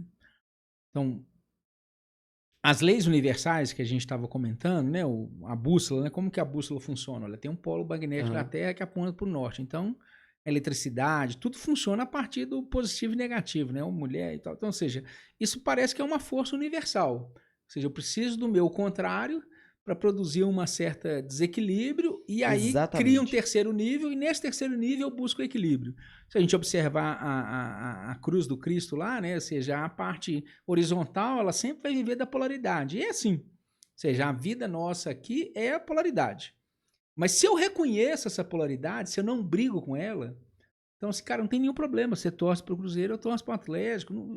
E se você reconhece isso como, você pensa A e eu penso B, se é a favor da Lava Jato, eu sou contra. Se você reconhece que isso é uma situação razoável, fulano pensar A e você pensar B, e que você não precisa pegar uma arma e dar um tiro nele porque ele não torce para o seu time, então, ou seja, a beleza é, ao você reconhecer que aquilo é uma condição objetiva, de dualidade, de paradoxo, de né, que tem os dois polos, é você se colocar numa situação de buscar, quando for necessário, o tal do terceiro ponto, né, que é a verticalidade do Cristo, né?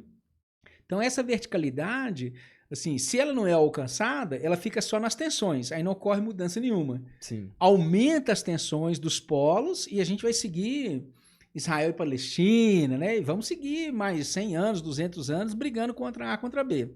Se nesse processo de formação dos indivíduos, da educação, nesse sentido do desenvolvimento do espírito, do ser livre para o agir social, esses indivíduos, mesmo tendo os seus lados, as suas torcidas, as suas preferências, as suas empatias e as suas simpatias, ele pode em algum momento perceber o tal da empatia, que é o que eu posso aprender com o meu contrário. Exatamente. Agora, esse é um estado...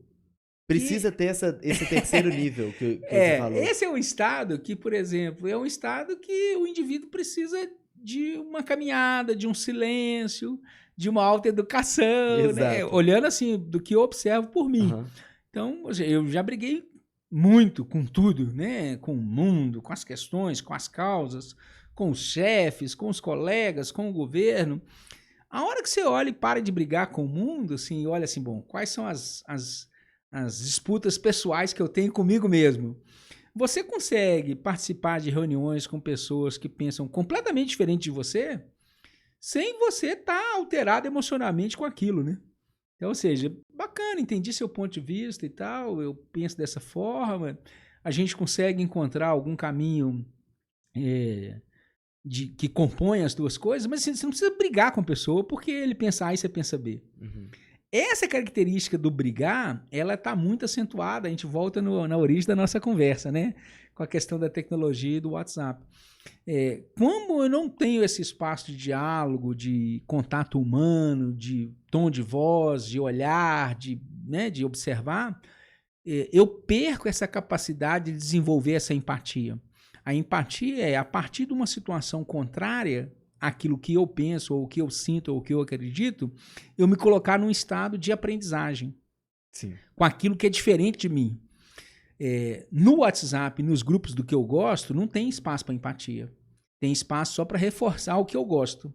Como eu estou ali viciado nas coisas que eu gosto, nos vídeos que eu gosto, nas correntes que eu divulgo, quando eu vou em direção ao outro, ao diferente, existe um desafio social, objetivo, que é ir em direção a algo que é diferente a você. Esse ir em direção ao diferente, ele pode se apresentar com uma possibilidade muito bacana de aprendizado, de se colocar vulnerável diante de uma coisa que você realmente possa aprender, ou ele pode se apresentar como algo que é o mais comum, que é virar uma antipatia e... Hostilidade, cara, né? Cara, eu não quero mais encontrar com aquela pessoa que ela é muito chata mesmo e tal. E tá bom, então segue aí. É difícil, né, o ser humano conseguir reconhecer que certa ignorância, né, fragilidade mesmo, de assim, isso é uma coisa que eu busco o tempo inteiro, é pegar as minhas ideias e falar assim, olha, beleza, onde tá a falha nessas ideias? E eu só consigo fazer isso com um processo de pensamento, eu não consigo fazer isso comigo mesmo, eu preciso expor isso numa relação humana. Então, assim, minha família brinca muito que eu sou o cara do contra.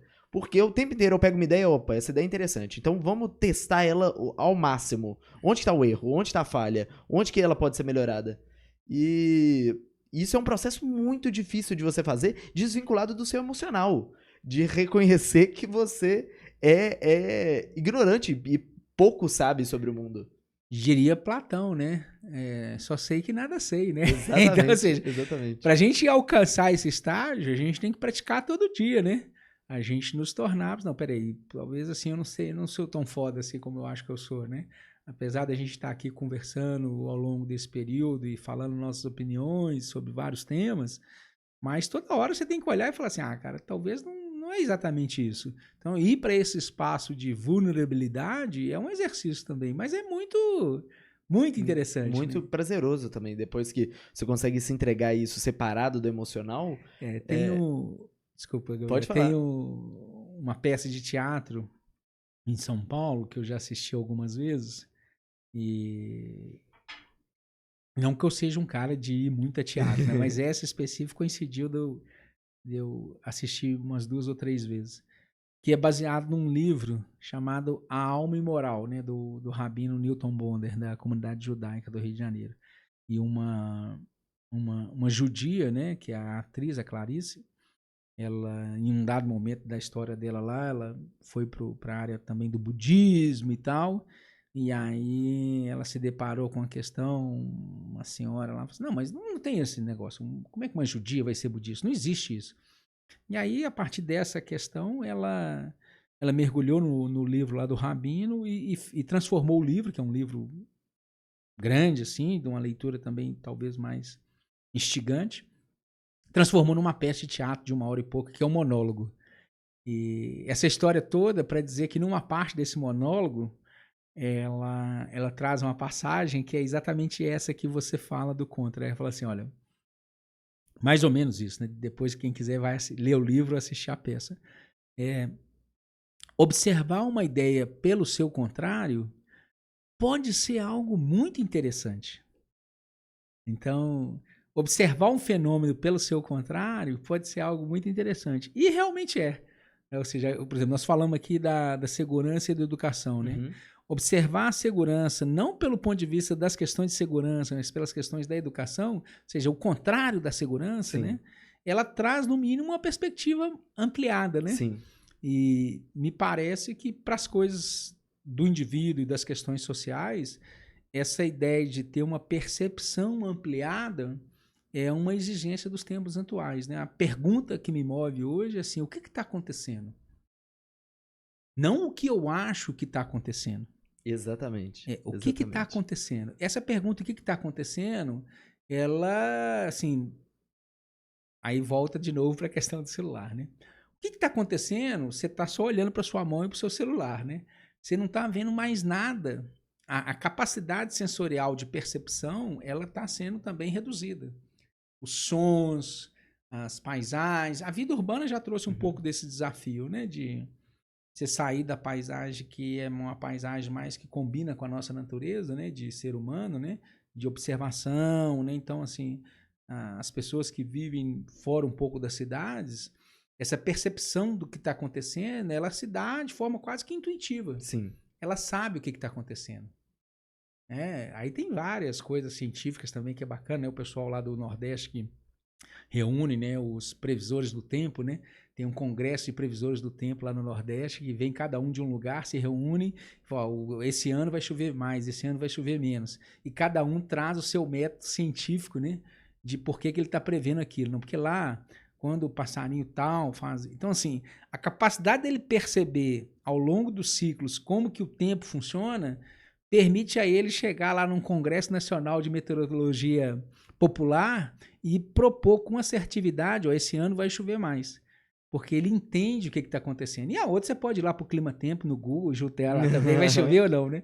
Mas então, assim, essa capacidade de percepção ampliada dos fenômenos é uma característica muito interessante para se colocar num processo de mudança, para se colocar num processo de empatia, para entender essas polaridades que são parte da vida nossa humana, né? O positivo e negativo, mas não brigar com elas, né? Sim. Tem um neurocientista chamado David Eagleman, que ele é muito bacana. Ele trabalha com reposição sensorial. Então, por exemplo, ele montou um colete que é cheio de motores, o mesmo motorzinho de vibração que tem no celular, e esse colete, a ideia dele é as pessoas começarem a ouvir através da sua pele. Então, assim, pessoas que são surdas, ele tem um aplicativo no celular que decodifica todas as ondas do que a gente está falando e a pessoa consegue sentir na pele dela através da vibração.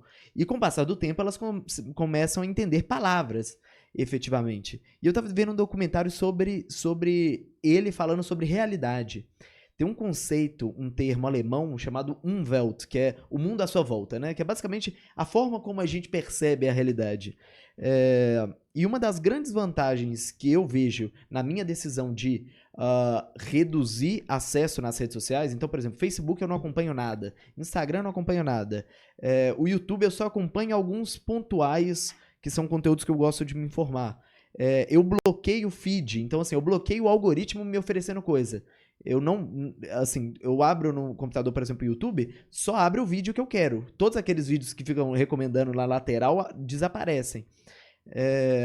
Acho que a grande vantagem disso é que você, em vez de reduzir o seu Umwelt, o seu mundo à sua volta, através dos algoritmos, você consegue estender eles. E eu acho que a grande falha de 2016 nos Estados Unidos e ano passado aqui no Brasil, das eleições, né? Todas as pesquisas falavam que o Trump ia perder, e o Trump ganhou. E a grande maioria das pesquisas, pelo menos no primeiro turno, falavam que no segundo turno o Bolsonaro viria a perder.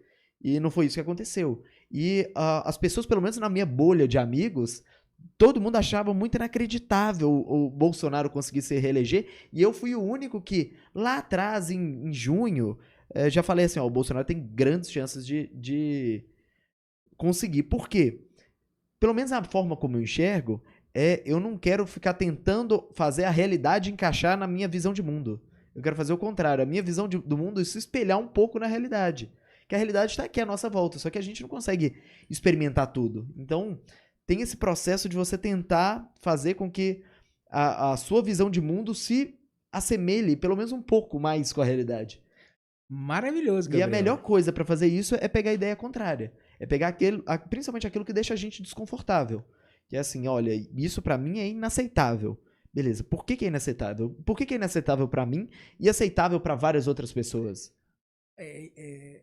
eu ouço essa reflexão de forma muito maravilhosa, naquela ideia que a gente fez lá da cruz do Cristo, Sim. né? Da haste horizontal, né? Do positivo e negativo, ou dos polos extremos de uma ideia. Então, o que você está dizendo é o seguinte, olha, eu estou num determinado polo, à esquerda, o mais esquerda que eu conseguir. Sim. E aí, se eu consigo, pelo menos hipoteticamente, né, fazer um exercício de imaginar qual que seria o extremo mais à direita dessa haste, quando a gente está comentando de ampliar as percepções, né, desse Sim. umvéu, ou seja, eu formo um arco do círculo. Sim. Então, olha que imagem linda. Ou seja, observar um conceito pelo seu contrário, ele forma um contexto de observação ampliado da realidade. Isso é maravilhoso. Ou seja, eu formo o círculo, né? Sim. E o círculo, lá na geometria sagrada, já que a gente comentou, é o perfeito, É né? o perfeito. Então, ou seja, nessa realidade ampliada, o fenômeno está. Uhum. Então, ou seja, só o fato de observar um conceito pelo seu contrário cria um campo de observação muito interessante, né? Porque ali está o todo. Agora você pode escolher se você quer ficar mais à esquerda do círculo, mais à direita, mais para cima, mais para baixo, mas é muito divertido se observar. Esse exercício que você comentou do Trump, do Bolsonaro, eu também passei por ele. Eu falei assim, bom, esse cara não... Eu ouvi o Bolsonaro uma vez, umas 2 horas, foi a única entrevista que eu me lembro assim mais demorada que ele deu, num programa de televisão, meio de madrugada, assim, de 11 horas em diante, que foi o central das eleições lá da Globo, e pouca gente talvez tenha assistido, não estava em campanha ainda. E eu falei, não, esse cara não... Ele, enquanto indivíduo, é uma pessoa interessante, mas não é, eu acho, que vai resolver. Mas ali pouco importava o indivíduo, né? Sim. Importava o que ele expressava enquanto coletivo, né? Exatamente. Então, tanto o Trump como o Bolsonaro, eles tiveram essa sabedoria, né? De olhar o que a sociedade está querendo. E não deu ao cliente tudo que ele quer, né? Exatamente. Falando só dos algoritmos aí, eles foram muito perspicazes nisso e utilizaram o canal mais mágico para entregar isso para a gente, né? Que é a tecnologia, o WhatsApp, né? Então, assim, a gente conseguiu eleger um presidente pelo WhatsApp, né? Então, Exatamente. assim, já que ele não participou de nenhum debate, não teve nenhuma conversa e teve só a polaridade, valeu quem conseguiu capturar mais coisas lá nos vídeos e tal. Agora, o mundo é como ele é, independe de quem foi eleito, né? Exatamente. Então, ou Exatamente. seja, o que é muito interessante, de novo, pelo seu efeito contrário, olha que coisa. A gente tinha, historicamente no Brasil, esse presidencialismo de coalizão. E aí chega o Bolsonaro com esse desafio todo de interlocução e tal. O que ocorre? O parlamento acaba se tornando mais parlamento, né? Então, ou seja, já que o governo consegue formar uma base e a gente concorda minimamente que tem alguns temas que de fato são temas nacionais, nós, representantes do povo, temos que fazer o nosso papel e temos que discutir. Olha, então, ou seja, mesmo um tiro pela culatra, vamos chamar assim, que foi o que eu observei, cara, não adianta mais brigar se eu gosto ou não gosto do presidente A, do presidente B. Cara, ele foi eleito com o que a gente tem aí, o que nós, sociedade, podemos fazer a partir disso que está aí. Então, aqui, quando você diminui, o presidente do dia falou o seguinte, eu vou ser uma rainha da Inglaterra. Essa é uma imagem boa. Ou seja, se nós, enquanto brasileiros, nos desidentificarmos dessa ideia de que o poder central pode tudo, né? E a gente, enquanto indivíduos autônomos, livres, na sua responsabilidade encaminhar as questões, então tá lá os deputados lá que têm a responsabilidade de encaminhar. Vamos confiar. E aqueles que estiverem mais próximos, participa das audiências, entra no site, nos dados da Câmara, que tem muito dado, tem muita informação, entra nos postais, estuda, tenta influenciar, participa e tal, o que é muito divertido. Enfim, o presidente mesmo, cara, bacana, legal aí, tomara que você seja bem sucedido nas questões sociais, mas se você ficar com essa de filma aí o hino nacional, mas pegando o caso das cadeirinhas, na diretriz de autonomia dos indivíduos, eu vejo como algo interessante, assim, não é essa questão boa ou ruim, né, ter ou não ter a cadeirinha, isso é um segundo momento, mas o fato de você transferir para o indivíduo essa responsabilidade eu acho bem interessante. Eu também acho, e isso virou uma discussão também num ciclo de amigos, mas eu vejo como muito interessante, muito positivo. eu também sigo esse princípio. Toda e qualquer mudança que vai empoderar mais os indivíduos, eu tendo a ver com olhos positivos. Pegando no trânsito ainda a questão do Código Nacional de Trânsito, né, com todas as suas questões e desafios, mas a questão da preferência para a pessoa mais frágil, né? Então, assim, se você está num caminhão, vale o carro, se você está no carro, vale a moto, se está todo mundo no carro, vale o pedestre, né, na faixa. A gente tem aqui na nossa cidade a cultura de algumas faixas elevadas. E a gente começou a exercitar tanto quanto pedestre quanto para motorista, sem o Estado forçar, né, a cumprir o que prevê o Código Nacional de Trânsito. Então, a sociedade, ela tem essa capacidade de se auto-organizar, né? É lindo. E hoje funciona. Tudo bem que, às vezes, dá algum risco. Mas, por exemplo, em Brasília, que é a capital federal, quando foi implantar, assim, o Cristóvão Buarque, que foi no governo dele, falou assim, não, vai funcionar as faixas. Em Brasília, as avenidas são muito largas e os carros são predominantes, né? As velocidades dos carros, eles têm muito radar. Mas eles gastaram um tempo máximo lá, contrataram pessoas, de forçar as pessoas a se autoeducarem. Então, tinha gente que ficava nas faixas, tinha gente que mostrava que o motorista tinha que parar. Foi um exercício educacional, uma campanha, vamos chamar assim. Mas hoje, as pessoas em Brasília sabem que na faixa você tem que parar. Então, tanto o ser numa política de governo, onde que ele eventualmente ele entra naquela política e implementa ela com uma campanha, mas depois sai, quanto no sentido dele organizar uma política pública, no caso o Código Nacional de Trânsito, e a população entender que aquilo é bom e ela mesma implanta, eu acho muito interessante. Toda vez que a sociedade se consegue organizar e se reorganizar, eu vejo como um positivo. E eu vejo normalmente que os tiros pela culatra que são feitos pelo Estado é quando o Estado tenta fazer esse tipo de movimento de cima para baixo. Então, assim, forçar algum tipo de comportamento na sociedade, né? E isso acaba gerando consequências não pensadas anteriormente, né? Por isso que o Estado de ser uma rainha da Inglaterra é bom, né? Exatamente. Assim, você quer ser um primeiro-ministro? Vai para um outro lugar, cara. Presidencialismo no Brasil, eu entendo que ele seria mais saudável como uma rainha da Inglaterra mesmo. Um papel só de líder de Estado, não de líder de governo, né?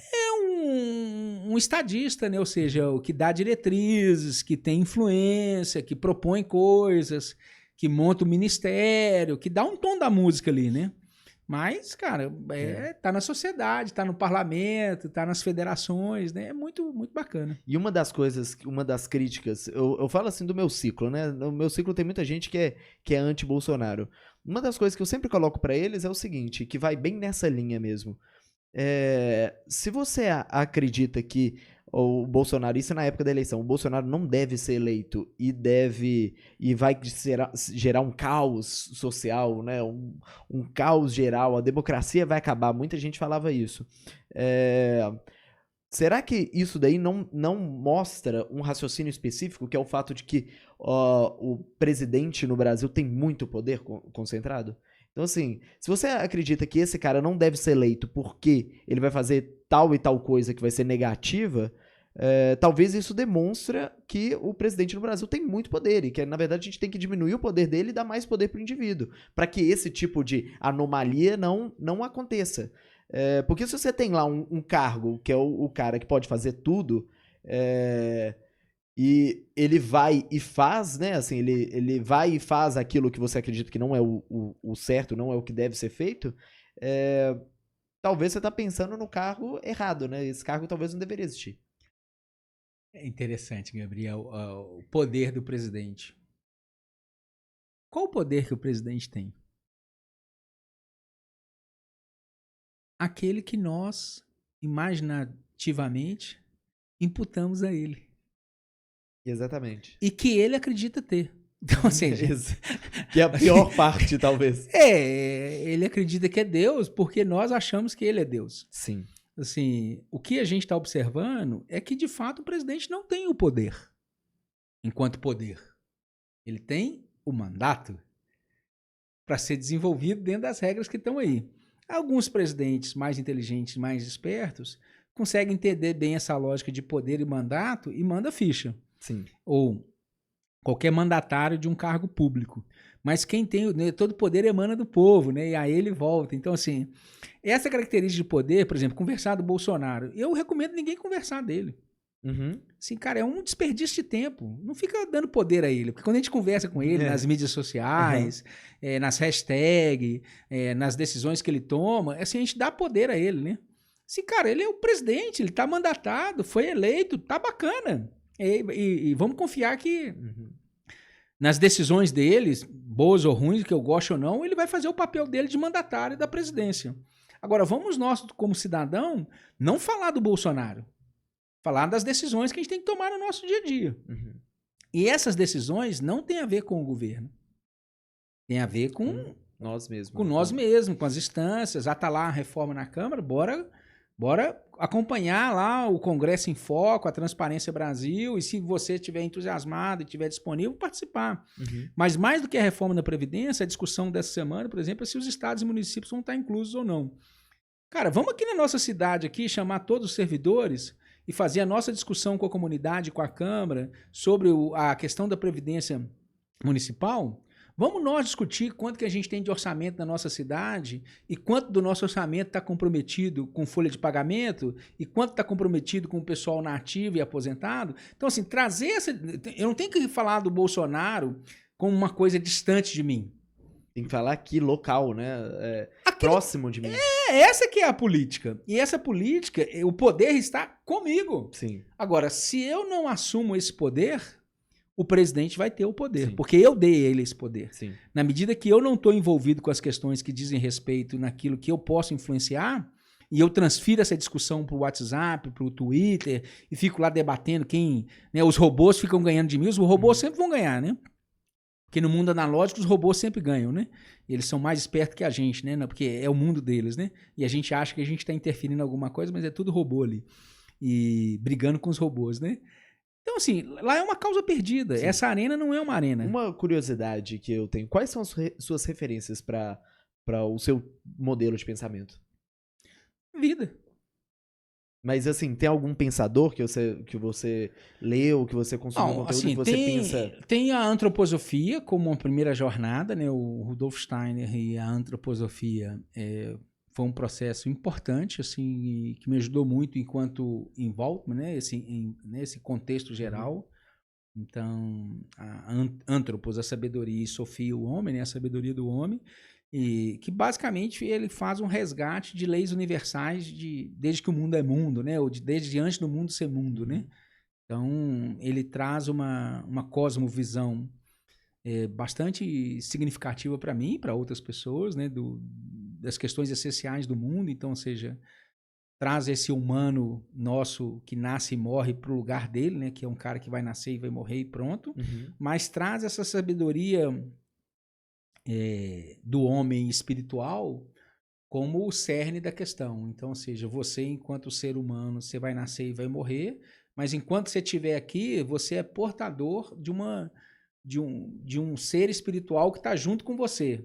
E cabe a você, ser humano que nasce e morre, cuidar bem desse ser espiritual. Então, assim, esse campo de conhecimento que veio com a antroposofia me ajudou muito a organizar um pouco essa maneira de ver que não seja só o Atlético e o Cruzeiro, o dialético, né? Então, seja no impulso crístico, aquilo que está no meio, né? Aquilo que Hermes Trismegisto falou, né? O que está em cima é o que está embaixo, Buda falou, enfim, Gandhi, todo mundo. A literatura universal falou, olha, cuida primeiro dessa verticalidade, né? Essa verticalidade é o espírito que está em gente, que está no todo, que está no universo, né? Essa sincronicidade. Então, esse é um campo de referência importante para mim. A partir desse campo da antroposofia, aí eu segui uma busca espiritual e ela é a que me preenche hoje. Então, ou seja, a partir dessa percepção espiritual, me aproximei de uma escola espiritual, né, e sigo nela hoje como aluno. E essa prática, ela se dá... Porque quando a gente fala de uma coisa espiritual, a gente fala assim, o cara é esotérico, o cara tem que ir pro Mindfulness, tem que fazer meditação, tem que visitar... Nada contra isso tudo não, tá? Mas a questão esotérica principal, ela se dá no dia a dia. Sim. Então, assim, o espírito mora na vontade e a vontade mora no cotidiano. Então, o exercer a jornada espiritual é com as coisas que você tem para hoje. As questões da sua família, as questões da sua cidade, a questão do seu bairro. Então, assim, não tem esse negócio do espírito ser uma coisa idílica, vou lá para os fiordes dinamarqueses, olhar para a natureza. Isso ajuda também, mas, enfim, a escola do espírito é a escola do cotidiano. Sim. Então, essa é a referência que eu tenho para mim hoje. Ah, que interessante. E qual que é o seu propósito? O que hoje te move? Honrar bem o meu espírito. Ser um ser humano que honra bem esse espírito, né? Do agir com coerência no cotidiano, né? A partir da liberdade do espírito, no viver social em harmonia, né? Na medida do que eu conseguir, né? Uhum. E se você pudesse escolher um legado, o que você gostaria de deixar para o mundo de melhor? Nada. Se eu conseguir deixar nada, vai ser o meu auge. Né, assim, o legado talvez tenha a ver um pouco com o ego, né? A gente acha que a gente vai deixar alguma coisa pro mundo, né? Isso é o ego que faz a gente levar isso, né? O espírito não precisa deixar nada, né? Porque ele é tudo, né? Então, se eu conseguir deixar nada, eu vou ficar feliz. Perfeito. Tem algum livro para você indicar para as pessoas? Agora que a gente tá finalizando, algum conteúdo que você gostaria de indicar? Tem um livro bem bacana de um autor israelense que me foi presenteado, né? E foi muito bom para mim. Agradecer quem me presenteou aí. Ela não vai ouvir porque ela não ouve podcast, mas se chama Olga. Ela me presenteou com um livro chamado Livro de Mirdá. Mirdá? Mirdá, que é M-I-R-D-A-R-D mudo. O livro de Mirdá. Todo mundo que digitar no Google aí vai aparecer. Sem contraindicação, é uma recomendação bacana. Quem quisesse ter uma leitura agradável, qualquer que seja o seu gosto literário, eu acho que pode ser muito bacana. O livro de Mirdá. Ótimo, eu vou ler. Muito obrigado pela presença, Alexandre. Tem alguma mensagem que você gostaria de deixar para as pessoas que estão assistindo a gente, estão ouvindo a gente? A mensagem principal aqui, acho que é para você mesmo, Gabriel. Assim, porque as pessoas que estão lá, assim, espero que essa conversa aí de alguma maneira seja interessante. Mas eu acho que a mensagem principal foi a gente ter feito essa conversa, né? Então, assim, o podcast a gente nunca imagina, né, o que vai acontecer, como que cada um vai receber o que a gente conversou aqui. Mas a mensagem foi para você, né, assim, ter empreendido essa iniciativa, ter montado esse estúdio, ter montado esse canal, né, Gabriel Gonçalves Live aí, o Ice, né, esse iceberg, né, então o iceberg é interessante, porque o ice está gelado, né, é um trocadilho que você fez ali, né, com inovação, criatividade e empreendedorismo, a turma não tá vendo, eu acho, a imagem do ice, né, mas tem um ice aqui que é esse iceberg, né, de inovação, criatividade e empreendedorismo. E é isso mesmo, ou seja, o iceberg é só o que a gente acha que está vendo, né? Mas o iceberg, em geral, é aquilo que a gente não está vendo, né? Então, a mensagem é essa, assim, para você, um agradecimento pela essa oportunidade de uma conversa bacana que a gente teve aqui hoje. Eu que gostaria de agradecer. E esse é um motivo principal porque que eu não faço podcast via Skype. Tem muita gente que faz via Skype. Mesmo você ali pela câmera conseguindo ver a pessoa no olho, não é a mesma coisa da interação de você estar aqui, da gente conseguir tomar um chá juntos, beber uma água, conversar. E isso eu não substituo por nada e nenhuma tecnologia também vai chegar a substituir isso. Bacana, parabéns. Muito obrigado pela presença. Valeu, Gabriel.